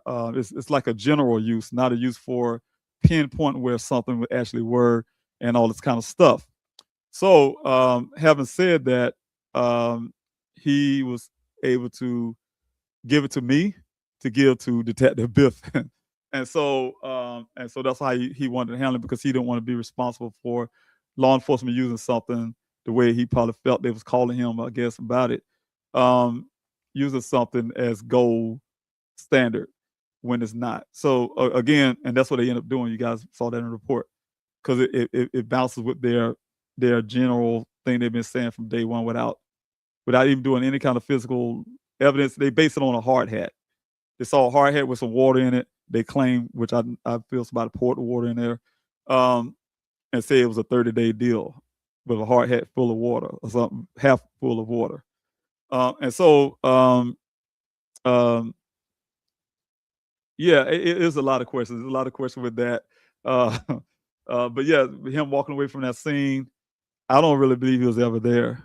But we have to treat it that way based on Ken's story, based on the Buckeye Police Department. And I'm gonna tell you the other part is, and we even had a point where we felt it was a cover up, and also with the law enforcement Buckeye. And I'm gonna tell you the reasons why. It's a couple things happened. Again, the story you guys heard me say it before.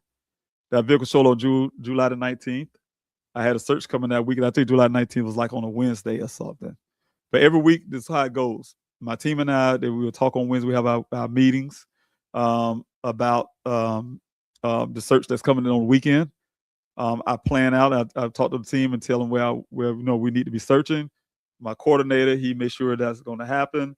The logistic coordinators go and make sure that we're gonna have the electrolytes to radios to whatever needed out there to keep volunteers safe and all this kind of stuff. So we have meetings, right? So we still was a go, even though Daniel vehicle showed up and I was devastated and all that. We still had to go on the search. That really made me want to get out there even more.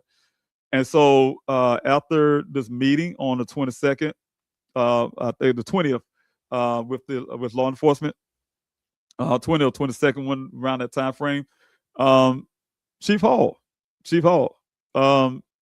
showed up at the search, right? And I told you guys it's the weirdest thing.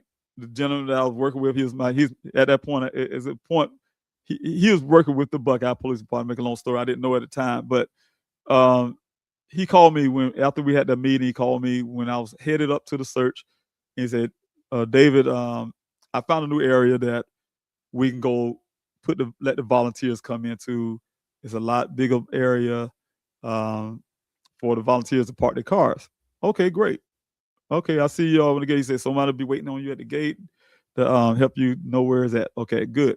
So when I got there, sure enough, he had someone. They showed me where it's at, and it was beautiful. We left. Daniel's coworkers at the time used to help us with the traffic with people coming in to help direct. So they was directing them to where we was going. We made it to this area we would now call a quarry area, and like I said,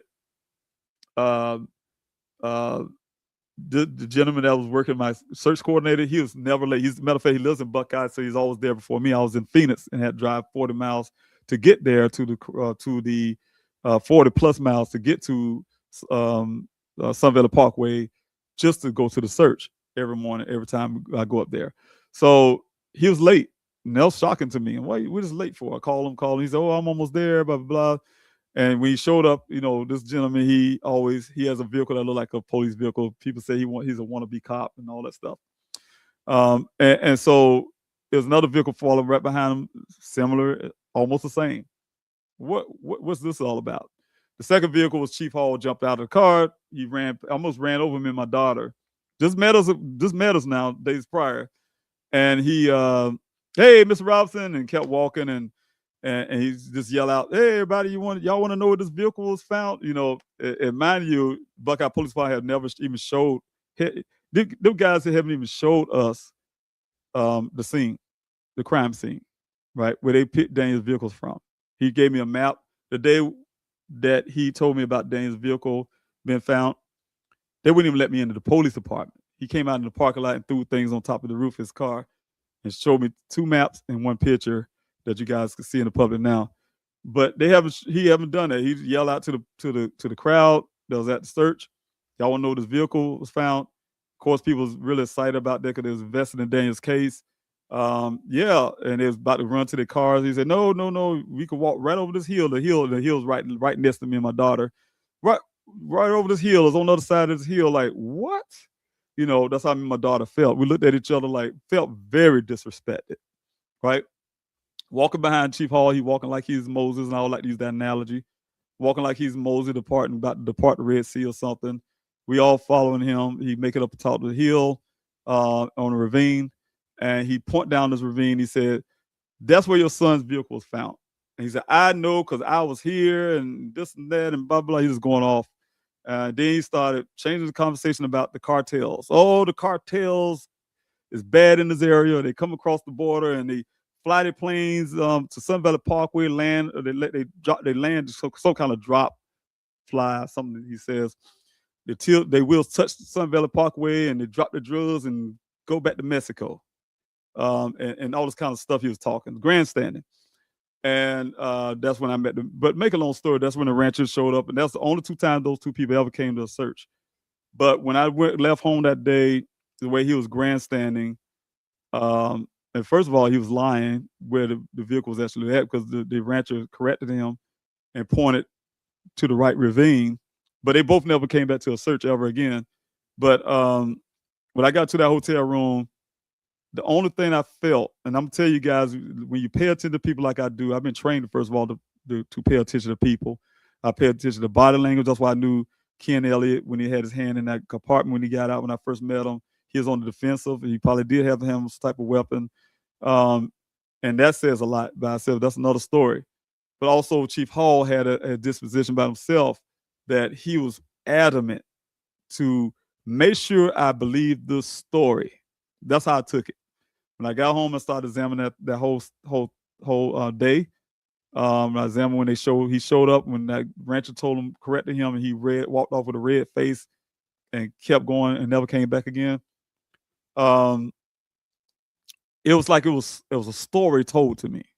Me and my family, you gonna believe that this vehicle was found in this ravine, because that vehicle showed up in that ravine 2 days after there was a sighting of that vehicle off of Verrado Way where the first well site was at. So I still hold on to that. I hold on to that They removed that vehicle. We asked them where they put the vehicle. Detective Biff would not tell me.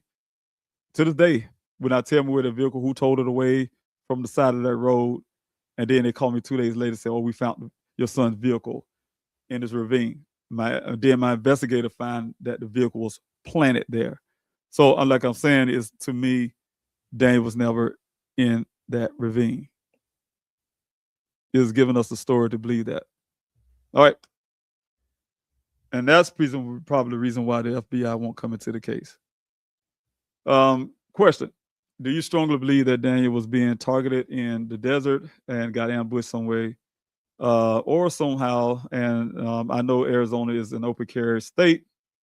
Dan should have carried to protect himself. Well, we're not there may be an open carry state, but we're not an open carry people, family.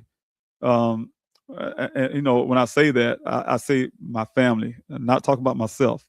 Being a military guy, I have a different idea when it comes to guns and things like that. So, what I can say is Daniel would not be thinking of he needed some. I say his job should have had better protection avenue for their workers. But being targeted, the only thing I can say with Daniel's case is some of the initial thoughts that was going on at the time that when Daniel went missing. You guys probably remember the George Floyd situation that was going across the country. And I was proud of Daniel, and I can be honest with you guys. Being a guy here in South Carolina, Daniel's in Arizona, Phoenix at the time. And he called me a little before he went missing, a couple weeks before he went missing. He was like, "Hey, Dad, I'm at this protest, the George Floyd protest." And, I could hear the people yelling in the background. And, at that moment, I was really saying, "Yeah, I'm here standing up for what's right," and blah, blah, blah. And he had this interview, one of the local news interviewed him. And I was proud of him. I was proud of him to stand up for what he believed in. He's fighting against police injustice and that kind of stuff. And so if you guys remember, in Phoenix, Arizona, the Justice Department was called into Phoenix to investigate the department, because the department, after the George Floyd protests, there was arresting protesters, calling them gang members and things like that. And it was easy for them to have probably try to call Daniel a geologist, come from a great home, nowhere near a gang member just because of who he is, right? And so they was going up and even into Buckeye, Arizona, knocking on people's doors, breaking the doors and doing crazy stuff, harassing folks. So the Justice Department came in about that. Some people felt that maybe it was a retaliation because Daniel did do I think it was ABC Family and Friends, something to that. But he did an interview with one of those news outlets, and we thought maybe he got tied into that, and this is why the law enforcement was covering up somehow, right? Because it was probably one of their own that did something to Daniel, and so. But we never got around to proving any of that. But that's still some of those outstanding things when it comes to that. As it protected him in the desert, he wouldn't do it, but I did. You guys probably look at interview. You saw me even with CNN. You see me with a sidearm. You even see one on my leg. If you didn't see, if CNN wasn't there, for instance, the camera there, you also, people who was in the search also know I carried an AR-15 with me. And that was only because I had death threats. I had death threats, and I was surrounded by 200 people sometimes at a time. Not saying that volunteers was unsafe to me, but people that generally do things or criminals who have something to do with things often show up to the crime scene. Show up to things like, "Oh, I'm here to help," and because they really want to know what you know. So because I was having death threats at times, I was open carrying, and I was really appreciative that Arizona was an open carrier state at the time, because I didn't want to open carry, but my investigator felt that I should because of the death threats, right? And so he lent me his firearm for a while until I got mine back into Arizona to have my own.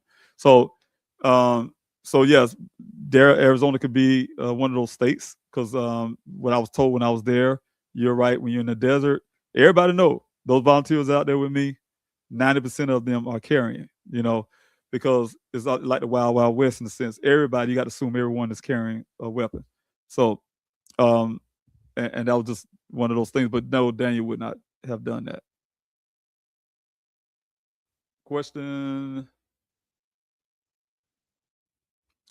This is not a question, but I'm going to read that. It's frustrating and sad. Hundreds of years, and to this day, people of color don't get a recognition in the crisis of or anything else for that matter. If you are not white, rich, or famous, no justice. Well, I can't say yes, and that's the statistic wise that is true. Also, there's some families that haven't been getting justice too, of all races. I can say.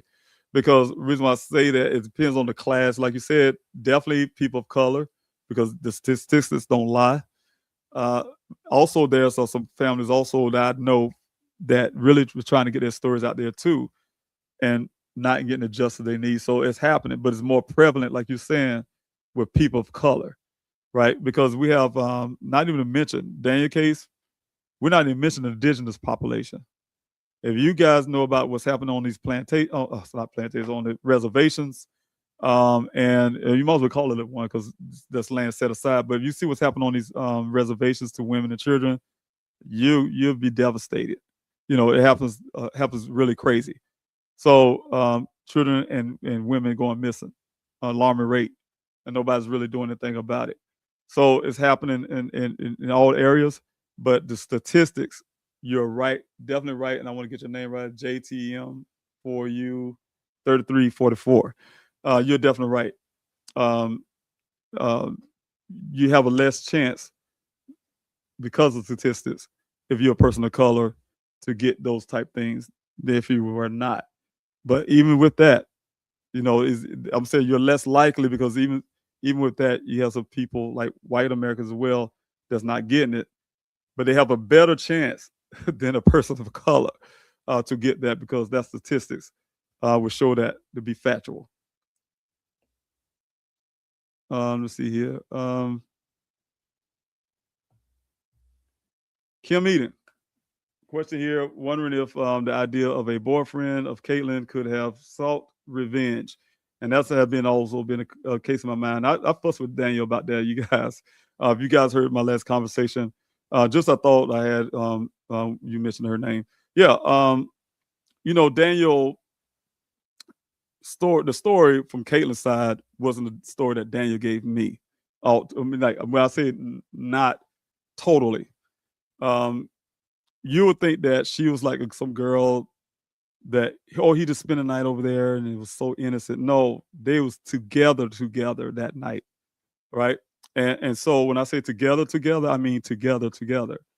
My son described it. He didn't want to tell me this, but he described it. I'm his father, and we had our conversation like normal 2-hour thing. I had to split it off in half. I think the first half of the conversation we were just talking about. He was sitting at, I think, some local bar or something. He had a drink or something, and he was hanging out. And I was asking him, grilling about who you with, and you with somebody. Make sure you make it home. Say you don't need to be doing this, that, blah blah. Just parent mode. And we having a great conversation. Then my dog started barking because someone came to the gate, and I got on the phone with him. Then I called him back and cut. Because every time I talk to Daniel, it's going to be 2 hours. So he started beating around the bush. He started asking me about certain things. And he kind of brushly said something about some female. Then I just say, who is she, son? And he started, kind of slowly telling me, oh, some girl I met through Instacart, and he was reluctant to tell me that because I'm telling you guys, Daniel tried to model himself after me, man, stand on his own 2 feet type thing growing up. He know what I taught him, and so he know the first question I was going to ask him, which I did. Why, I was saying in colorful words, why are you doing Instacart? What's that all about? And so, he was telling me about the story about the young lady, telling me how he met her through the Instacart, some kind of wine order they had her and another young lady. He didn't say the other young lady's name, but it was 2 of them there that night. And that's what the other thing you guys got to remember. The Buckeye Police Department, for whatever reason, hiding the second person that was there that night. Didn't ask no questions from her standpoint. ask her what she saw. Didn't look at no. Just took the girl, say, "Oh, I saw him on the Ring camera," or whatever she said. No, looking at the camera evidence. Just take her word for it. Make a long story, all this stuff. But anyway, Daniel telling me about the young lady. I see you, Aunt Sabrina. I see you there. I love you too, Auntie. I'm gonna pull you up on the screen once I get to you. He told me about the young lady, and he said, "Yeah, Dad, I spent the night there, basically." Then I grilled him on, of course, as a father. I grilled him. I was really upset. I was like, "So you telling me you went to 2 women's houses you don't know? These women, you sitting there, and but he said he was with one of them, and that was Caitlin. You spent the night with her in that way." And I was really upset with him because I was like, "Look, you spent the night with some woman you just met from Instacart, how you know?" And I was grilling him. How you know she don't have a husband? "I don't know, because the house looked like this and blah blah blah." And I said, "You too smart to be so dumb, son." It was dumb to me. The answers he was giving me. How you know she ain't got a boyfriend? Or where did she work at? He couldn't tell me none of those answers. So I told him how stupid that was, right? And so, long story short, he did mention about going back to get it. She told him to come back. He left a canopy. So he were to ask about the canopy. I could be honest with you guys. I didn't know what a canopy was when he was talking about. So I kind of Googled it real fast. What's canopy? But he said he left the canopy. And I'm asking, why you got a canopy over there? Somebody else in the backyard doing something with the canopy. And so he went to go pick his canopy because he did for work. And so I did hear some of those little small details what he told me. But then with the police department, from her version with the police department, things went to some type of other things, make it was so ugly to me when when Officer Birchfield come to me about it. He put it in a way like my son was stalking her, and she was fearful for her, made her the victim somehow. She's fearful for herself, some type thing. And being a girl dad, like I told you guys before, I have daughters, and being a girl dad, I care about females, anything, no male. My sons know that. No male would do anything to a female, right? So, of course, even if my own son, I would feel a certain way about a young lady. So when he was telling me some things, I'm like, I don't believe that about my son, but if he did some crap like that, it would kind of make me mad, right? So, but when I started thinking about it, no, that is not Daniel's character, and I went to hear the full stories of that. Yeah, it was never anything that really matched what Daniel told me from out his own mouth. So those are two different things. And also with the fact that, coupled with the fact it don't match the phone records or anything else that they talk about when it comes to Caitlin either.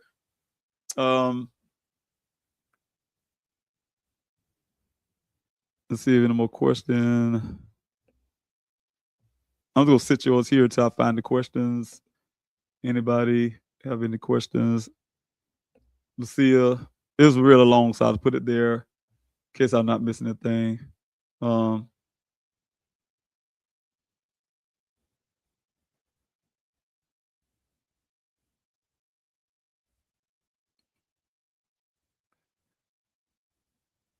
Yeah, thank you so much. Yeah, I agree with you on a lot of that and all of that, Lucia. Thanks so much. I really appreciate you for even recognizing that. Thank you. Also, Aunt Sabrina, thanks so much. I told you I want to put you on the screen. I love you too, Auntie.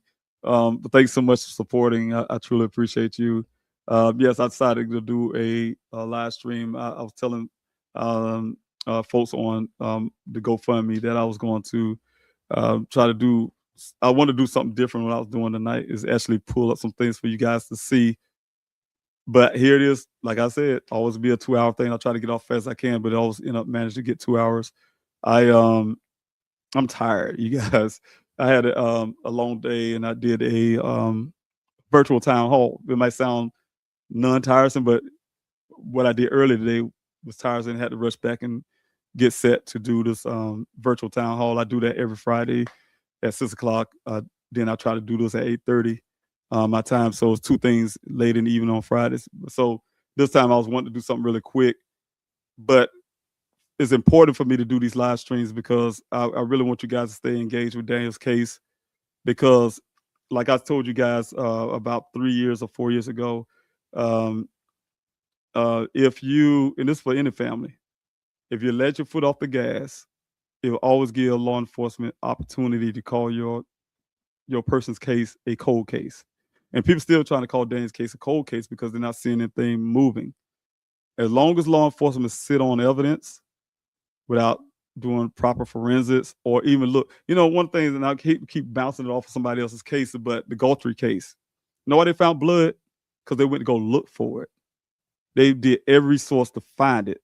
Why they found that it was a ransom? Because they looked for it. And I use that same analogy. If someone says, again, I'm going to say it all the time, I'm going to keep using the same one. I'm sitting in a chair, somebody come knock on the room door, say, David, can you go in the cabinet and find that grape jelly in the cabinet? I sure. I can get up out of the seat, go in the kitchen, go open that cabinet door. I can look there, just open the stand at the door and look in there, look around with my eyes, and then shut it back and walk back and sit here. And they say, did you go look for that jelly? Yeah, I did. But did I really go look for it? I mean, I could technically say I looked for it, but I didn't go look for it. I didn't go move around anything. There's a whole bunch of stuff in there, and the jelly was hiding behind another jar of something else. If I didn't move anything around to look for that jar of jelly, I didn't really look. I could technically pat myself on the back and say I looked, like they did them searches when they claimed they flew a helicopter or they had these things, but they didn't look, because that's the reason why, if you guys understand this, it's been almost 5 years. The Buckeye Police Department hadn't even found their own hands in front of their face. They haven't found a yellow construction cone in the desert. They haven't found their own foot in the desert, their own footprints in the desert, because they wasn't looking for nothing. They just gave themselves an opportunity to go out there for the public's sake, to say I was out there for your sake, so they can pat themselves on the back and say, oh yeah, I did these searches, right? But then the searches wasn't done. It was only done because I put pressure on them to make them do certain things. And again, that's the reason I tell you guys, when I've been asking for funding and asking for help, it helped me stay out there to put pressure on them to do the things that were done. Because if I didn't do it at all, I'm telling you, when they get that vehicle to me, they said they wasn't investigating. They took a post down they had to say they had no more leads to follow. When they told my investigator in his face they weren't investigating, they gave me those things for safekeeping, thinking I was the kind of man that was going to grab those bags and they put in the trunk of my car. I was going to drive my happy behind back to South Carolina, and y'all would have never heard of who Daniel Cornelius Robinson is. It would have never happened if I didn't stop and got a second opinion and kept pushing that desert search and kept pushing for national attention. You guys would have never heard of Daniel Robinson ever. He would have been another statistic without a name. So that's happening every day, even to this day. Miss Liz, I'm gonna say Miss Liz Hernandez says she lives in Torteso, which is the community, yes, right outside of Sun Valley Parkway. Yes, pass by just to get to that site. And am always thinking and praying for Daniel. Thanks so much. And your community there, Torteso, we went to your community, Miss Hernandez, went to your community for searching too. When I say I was doing city searches, I probably knocked on your door. I'm not sure how long you've been living there, but I was doing in that neighborhood as well, your neighborhood as well, down the street from the area of the desert where Daniel went missing. That's it. Okay. All right, Auntie, I got you. I think I had you up there long enough. All right. Kim Eden, thanks so much. Did you pick up the canopy? He did. He picked up the canopy. And the reason why I know that, he told me he picked it up. And the reason why I know it also is because reluctantly, when I was able to finally get access, and I probably lowered my tone because it was really painful. I'll say it like this: it's almost, if I don't know, and I hope, and I know it's sad to say, but when people lose a loved one, for instance, a loved one died, passed away, and the family had to go in and pack up their things or whatever they do, because I never had to happen, but you have to go in there and pack up some things. I know it's painful. I'm gonna tell you the reason why it was so painful, and I'm go back to the canopy. It's painful because when I had to go into Daniel's apartment the first time, when I knew I couldn't afford to keep paying his rent, His rent was I think it was like $1,500 a month or a little more. And I couldn't afford to keep doing that. And so packing up stuff, his mother and his siblings packed up this stuff. And then I was moving. Once they finished, I went in to move those things into storage. What I can say, then I had to move it from another storage. It was because he had too much stuff and had to get a smaller storage to cut costs because I was still trying to do desert searches. And I remember going through his things. That's probably one of the most painful things because you're trying to figure out, because my heart was that I hope Daniel can come back for his things. And you don't know what he wanted, what he don't want, or what he do want, those type things. So you have to make judgments on yourself. So it's hard. So make a long story, when I first went in his apartment, I saw the canopy sitting there. That was one of the things I loaded on the truck. And I still, did we still have it? No, I think I had that's one of the things I had to let go. But definitely, I seen the canopy. So yeah, he did pick that up. But that was one of the items that I always threw my head when I saw it in his living room, leaning against the wall, was that memory of that story with Caitlin. I think that's it, everybody. I'm at the bottom of the questions, and thank you everyone for those questions. I agree with you, Dion, about coming through the tooth and nails through the red, by the red. I guess the transfer paint stuff. Unfortunately, I don't have those things anymore. All that's in the hands of law enforcement to do what they need to do, the right thing.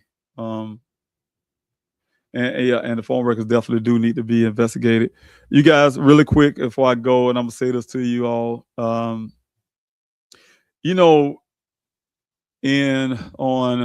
would say like this.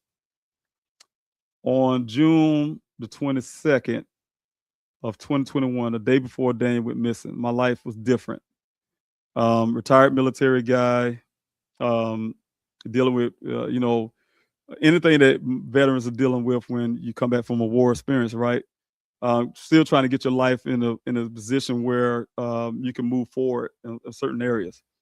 And then your life changed the next day when I got that phone call.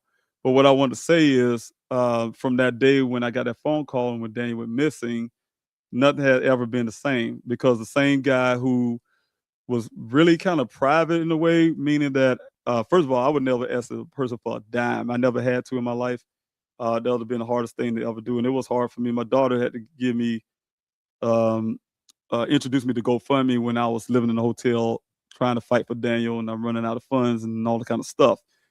And so that changed me, to try to ask for funding to people to help me keep my boots on the ground, how it started off. Then when I started the search, to help fund the search, and then it went on from there and kept going to this date. And so also the fact my life changed, like I said, I would never imagine myself. I took public speaking in college and things like that, but talking in front of the cameras, I remember the first time I had to do an interview. It was hard because I didn't want to be on some camera, and but I always used to say, to get me through that was I'm doing this for Daniel. I'm doing it for Daniel. So I had to suck it up and try to suck my, not really fear, but just the idea of talking in front of a camera. So, but now I'm a professional at it, in a sense. I can talk to thousands of people standing in the crowd and won't feel nervous about it. I had a real bad stage fright when I was in college, taking speech, and so so that changed. Also, the fact that the way you see life changed for me, right? When you have a missing child and you see hundreds of people respond. I even had a friend of mine. She's a reporter, a journalist. I think about putting her name up, but I'll just leave it. She knows she is, local channel there. I want to give shout out to Nicole Grigg and Josh Sanders, though I do have to say their name. They're the first ones that took Daniel's story. But she, how I want to put that. Anyway, the whole point is things changed with me, period, when it came to helping other people too, right? I would have never been put in a position where there's a reason I mentioned her because she was pointing out some things. But anyway, where there's hundreds of people that don't know me, right?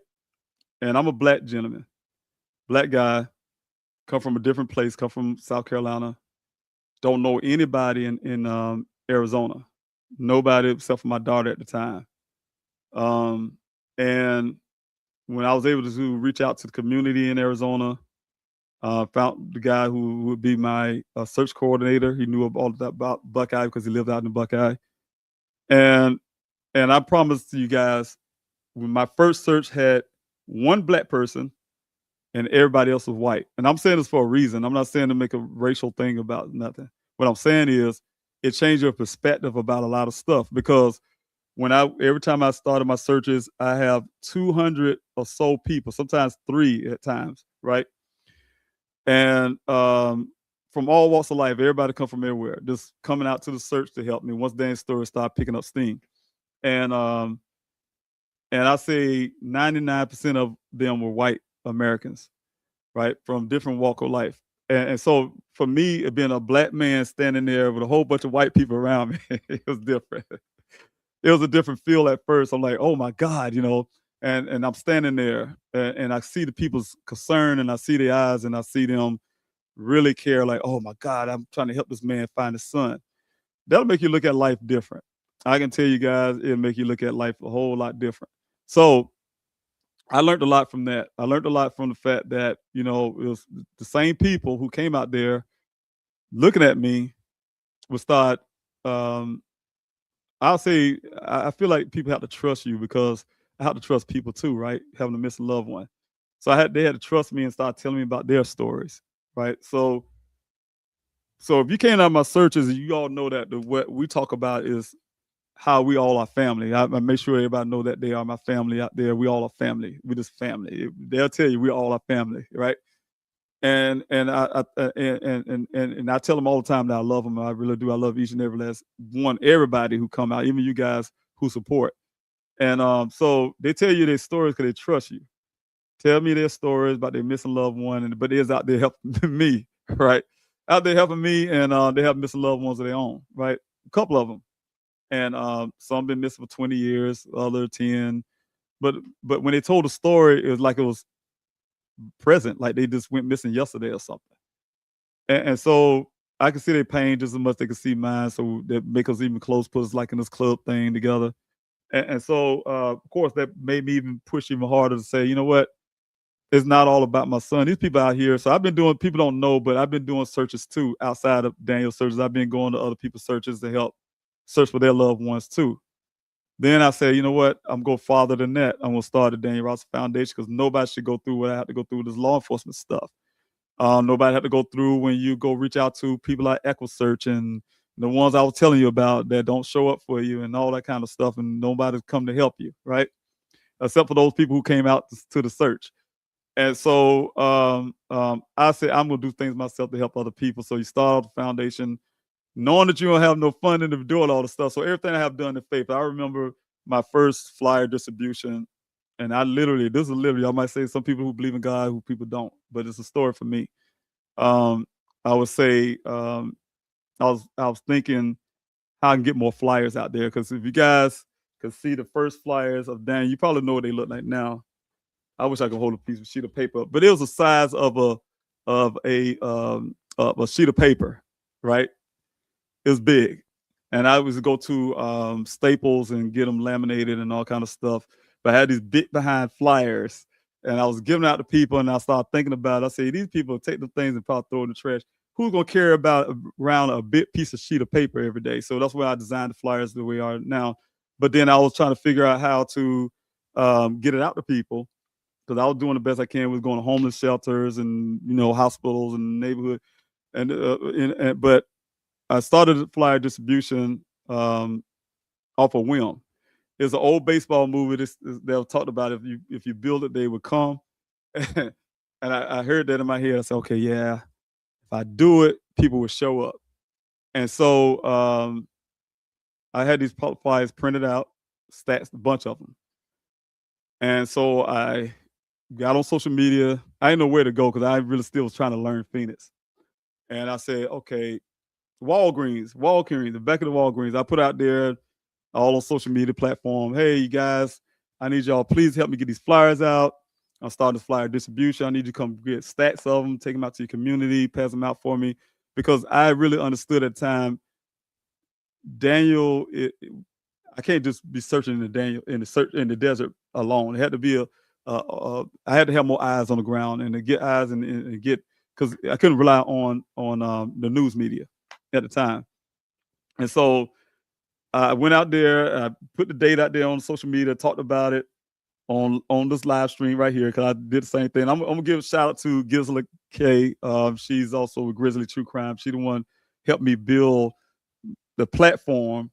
Please help find Daniel YouTube, because I knew nothing about being a YouTube content creator and all that stuff. She did all. You guys, I don't know how the woman do it, but she gave me a tutorial. She made a special tutorial for me in my spare time to look at to see how to do StreamYard and all this kind of stuff. So I give her the shout out.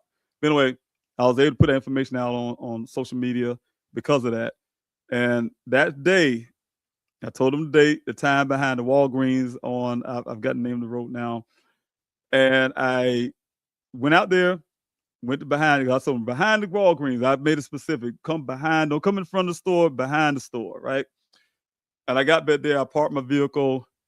Nobody was there. I mean, it's almost like I thought Walgreens was closed or something. It was empty. The parking lot, a few cars in there.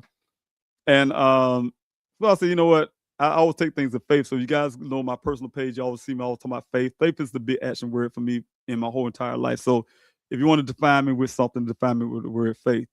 My whole life has been filled with that. My mom taught me that early. But anyway, I pull up at that place. I parked that vehicle, and I looked around me, no one was there. And I say, oh man, nobody's probably gonna come, but I'm gonna do it anyway. So I went in out of the trunk, put some flyers on the trunk, and then I went to reach in the back seat to get the rest of them to put on the trunk.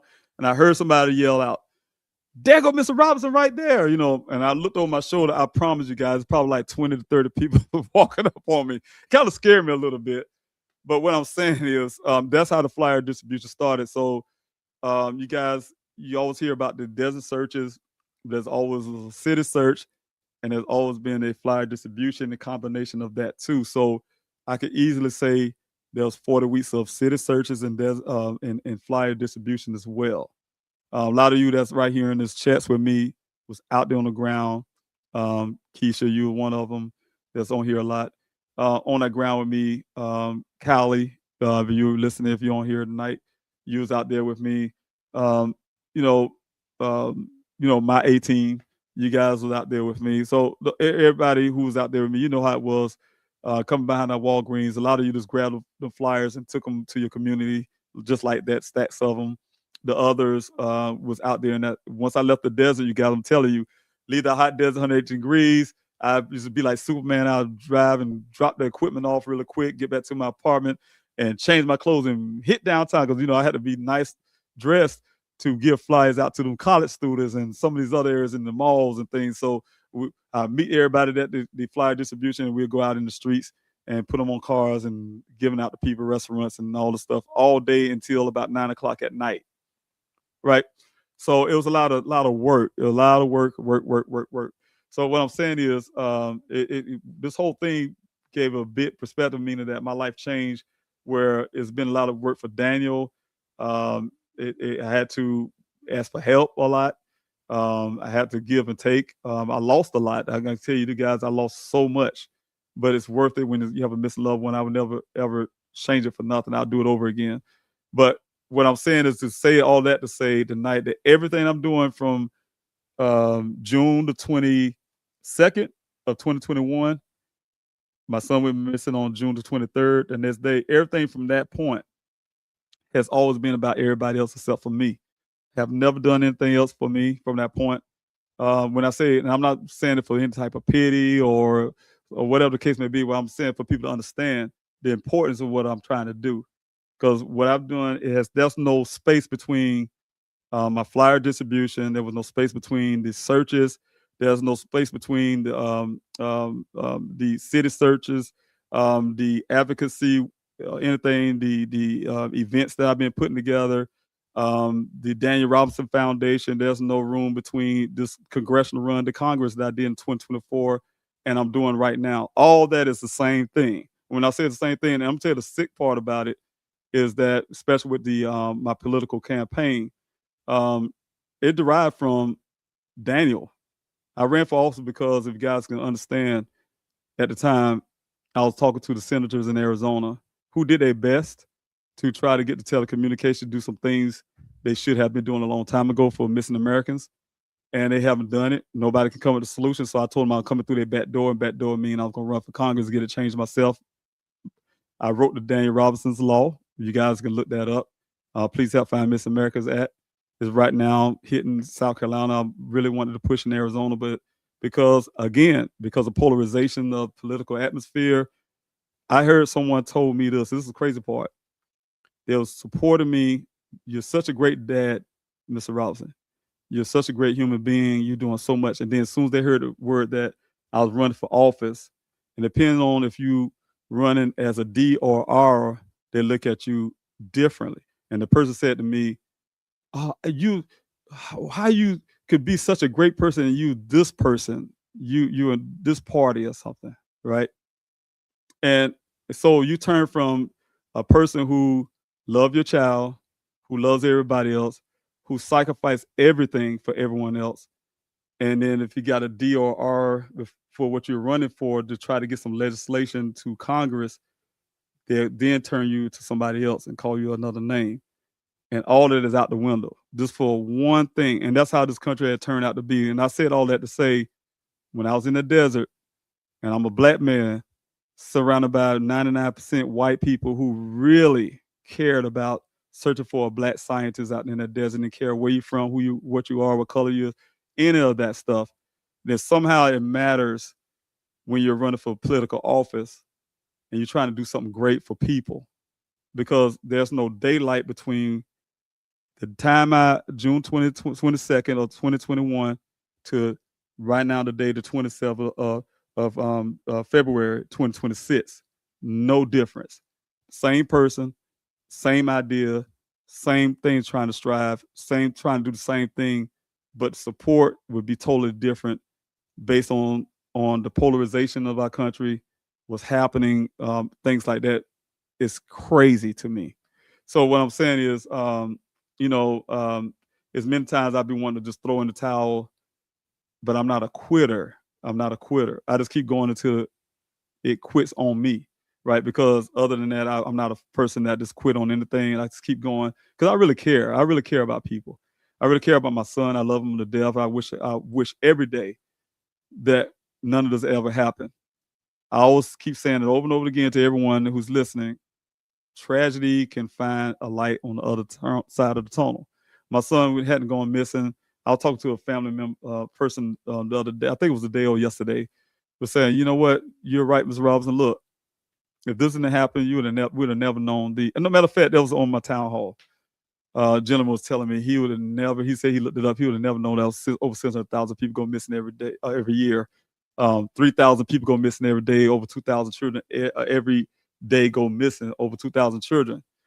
You'd have never known that kind of stuff if the tragedy didn't hit home, right? Or you didn't hear about it from something. And so what I'm saying is, it's important you guys to really understand. So I'm out here and I'll be talking about all this stuff, and I'm be honest, I am very tired. But I'm not, I have to fight against an incumbent who's been in office for 20, 25 years now, just to try to get this done. I have to live through being called names or called something that I'm not because of the polarization. Like I said, I have to take my own funding a lot of time to get things done when I really don't have it anymore. Just to get done, and I still have to ask people for money. That's something I don't like through GoFundMe that I really don't like doing. But that's the only way I'm still keep pushing, because it could be easy for me to right now just throw in the towel I had a friend of mine. I know I'm over talking, but I had a friend of mine. Not gonna say his name. Men. They were saying they'd be straight up honest. Most people would not have done this long. They love their child, but there's always some limits on some things, right? And I think about it a lot. I say, you know what? For me, I just can't see it. And I think one of the biggest reasons why is because I gave my children a promise, and I haven't grown up with a father myself, right? So that's one thing for sure, to make sure I'm doing my part as a dad. First of all, that's number one for me.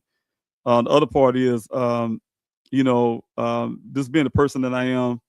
It's I can sacrifice things if it's going to be something great on the end of it.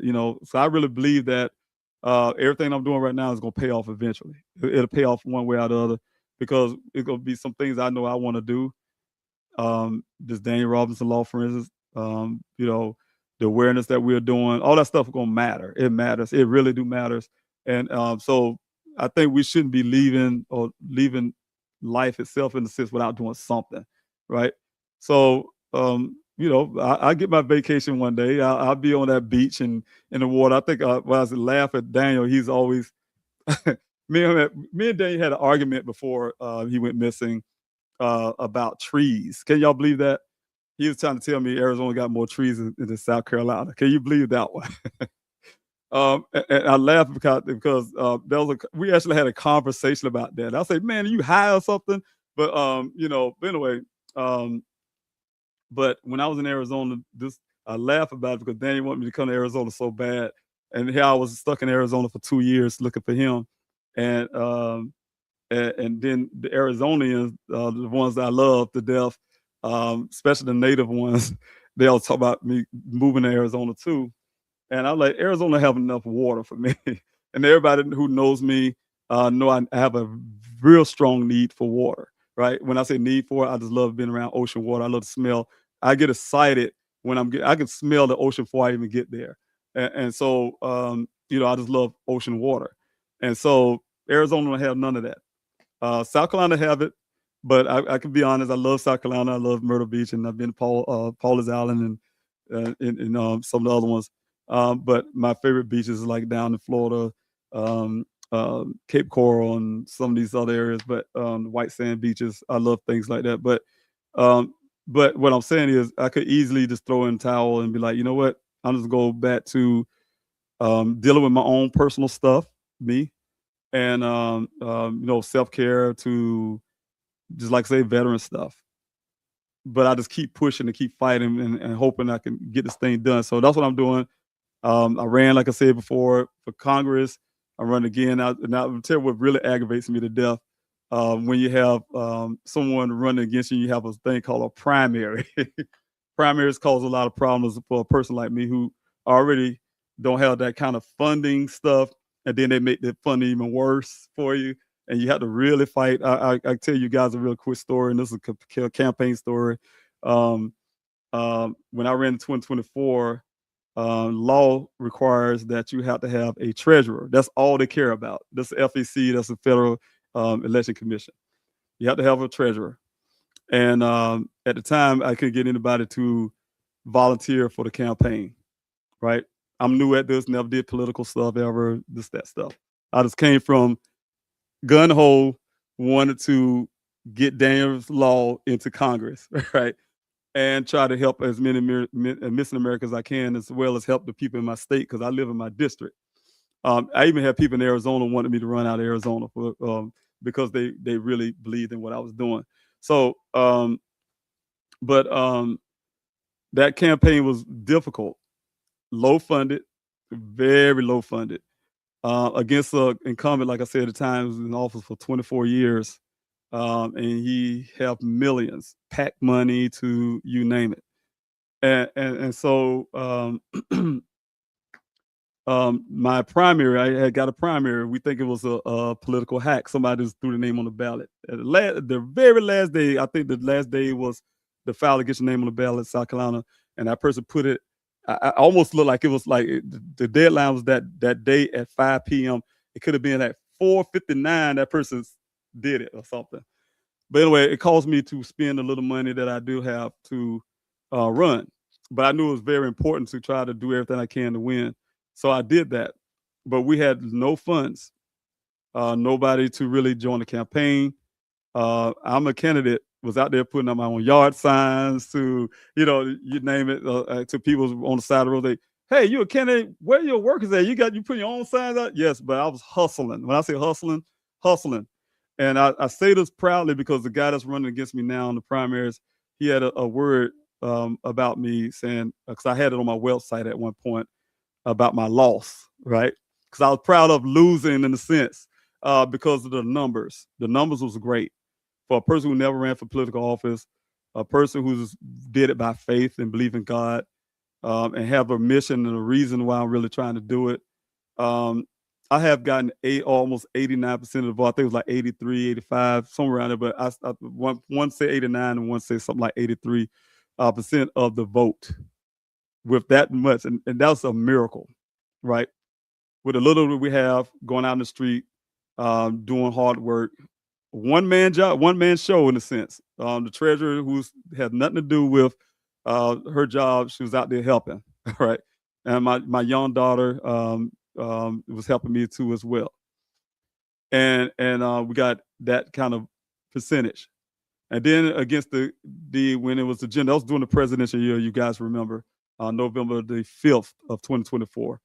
And against the incumbent, when I made it past the primary, I was able to get 41% of the vote. 41% of the vote. I won this city that I live in right now called Richland County.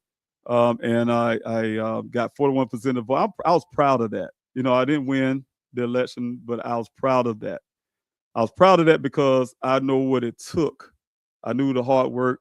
I knew that I tried my best without any knowledge. I didn't have the backing of the party, and I didn't have the backing of, certain things, and I didn't have no PAC money, and, it is small donations, people like you, and so I thought it was big. And then that's how I feel about it the same way this time.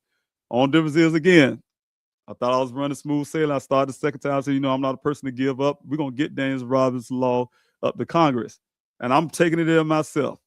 And so I went there to file again. Say I'm running again, I'll get out to file at the end of this month on the 30th to get my name on the ballot. And I say, I'm doing this again. I kept pushing all since last year. I've been pushing.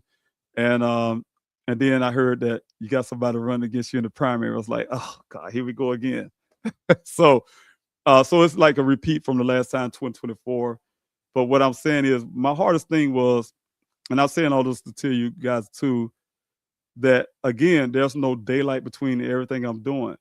I thought I was going to imagine. It was really hard. I'm telling you, the first time I learned this quick. You guys supported me with Daniel. You supported me. God even pushed some things that happened to me personally, searching for my son. But then also I'm still running for office. And then I try to find ways to make this one big thing so everybody can understand this is one big thing. I was even calling it the grassroots movement for years. And it kind of like didn't shift that way.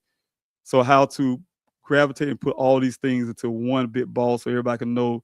And I have all the support. And I have you guys, everybody part of this national campaign to get Daniel's law out there. And some of these other laws, I have friends of mine who wrote bills as well and need to get them pushed, and grab them all together and carry those things with me to Congress, right?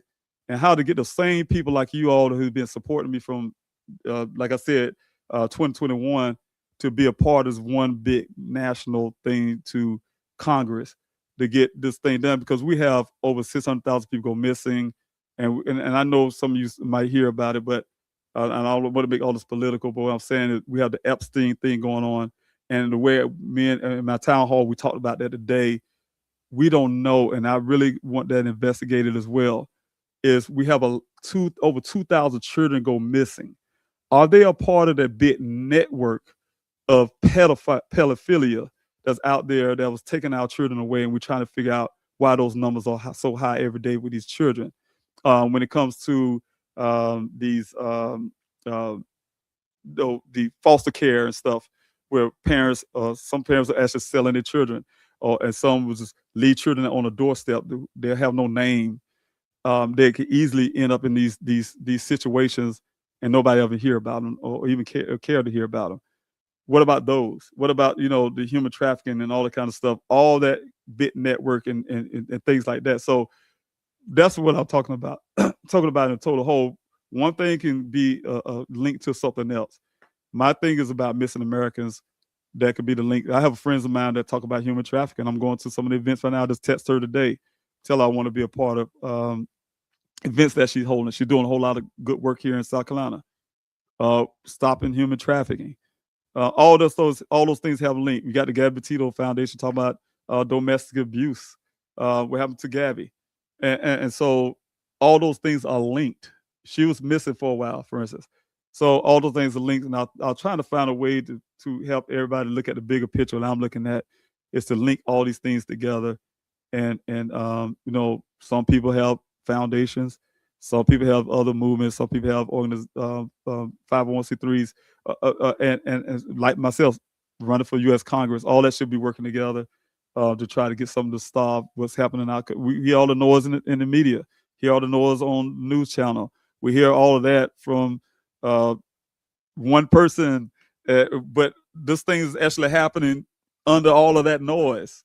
People are going missing every day, those type things. And I really care about it, and I stopped my life to try to do something about it. And so I just ask you guys to continue to support. That's it. I said all that to say I just need your support, and I hope you guys continue to do so in every aspect. So when you guys hear me ask for things or ask for support or help and all that stuff, please know it's with good intentions. I have people, I put it on this live the other week when I had to go through all this receipts and crap to try to keep my, integrity, people, who I am as a person, right? Defend myself. That's how I felt like I had to do, defend myself, to show you how much it costs to rent equipment. And I hear people, even to this day, they even know me, they'll still say, oh, it don't take that much to do XYZ. Yes, it does. It does. And again, I would say the money was spent wisely because, again, some people look at the first GoFundMe and say $400,000 in almost 5 years spent for Daniel's, for other things. I mean, everything. I mean, I'm not going to go through the whole numbers again because that was that other live stream. But what I'm saying, I had to pull receipts to so people give an idea of how that money can add up to that kind of thing over 5 years, almost 5 years. And so when we can Google easy, and I use that on the thing because that's the one that was always being spoken out loudly about. So I'm sure there's other cases I just couldn't find it. But you can look at it, what happened with Brian Laundrie. I think that's his name, was that did that to Gabby. They spent $1 million in one day looking for him, and that's law enforcement, right? So, and that's one day. We was able to find human remains, everything I have done from 2021 to now, and only spent $400,000, right? For everything. I mean, like everything, my boots on the ground to flyer distribution to city searches to everything I was talking about. The events to whatever. And then people ask me a question they wouldn't ask. I mean, well, I could be honest with you. The people was pissed off about their tax dollars going to that $1 million to look for that guy. And so, so it's a difference. So long story, I'm just saying what I'm doing right now is still a continuation. And I'm just asking you guys for support any way that you can. I have a young lady who's wanting to join the foundation. I can't wait. She'll be handling the social media aspect of the foundation, which I'm really proud of. I have a couple people who joined the campaign to help me win to go to Congress so we can get these things done. So I have, so I still have people really willing to still help in different ways. People still donating here and there if they can. I really appreciate that because I definitely need those fundings. So sharing Daniel's story, going to pleasehelpfinddan.com, and I hope you guys do, because I haven't really checked on it, but doing the mail-in protest, and I mean, there's all that stuff, man. I trust the flyers, asking for flyers. I can't tell you, because of funding, we are really hard at creating new flyers right now, but I'm trying to get it back up in part. So, but anyway, just want to tell you guys, thank you so much for everything. You have a wonderful night. It's been 2 hours and 33 minutes. And I think I'm done. I don't see any more questions. Thank you, Lakeisha. You know I have to say something to you. And you're the one I was just talking about, you being out there so you can say it. Yes, you was out there in that city flyer distribution with me, getting out thousands and thousands of flyers. So I really appreciate you for giving me a helping hand. And you're still here to this day in all kind of other ways, and also moderating, keeping my chats safe, safe from all that crazy stuff that people like to throw up there and take your pain and try to give you more pain. So thank you so much. I appreciate you. All right. Thank you, everyone.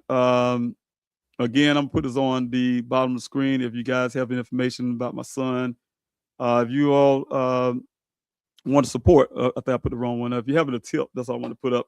If you have a tip, you know anything about what happened to my son, please use the tip line, and I'll pay for that. If you don't want to talk, it's 24 hours, 7 days a week, live operator, take a call. You can remain anonymous if you like. You can text the word tip to the number if you don't want to talk to one at all. You still can remain anonymous if you like. But thank you so much, you guys. If you wanted to reach me directly, you can call the public cell phone number, 803-200-7994. Email, pleasehelpfinddaniel@yahoo.com. Website, pleasehelpfinddaniel.com. I really appreciate you guys. And I will try to do my best to do some more lives and things like that again. But like I said, life is really busy, especially running for office, running for Congress. It pulls me in all kinds of directions, and it's hard to try to keep up. I am still doing things in the background. You guys are going to find out pretty soon to keep Daniel's story out there. Even doing a little small things with the Black and Missing Foundation. So I'm really happy with that. We have the Missing Struggle. I have just, you guys know I did an event with them out there in Indiana. She's doing a really good job. Y'all need to check her out. Katrina Overstreet. She's, like I said, the Missing Struggle, really doing really good work. But again, thank you guys. I'll talk to you later. And you too, Aunt Sabrina, I love you. And you guys take care. Talk to you soon.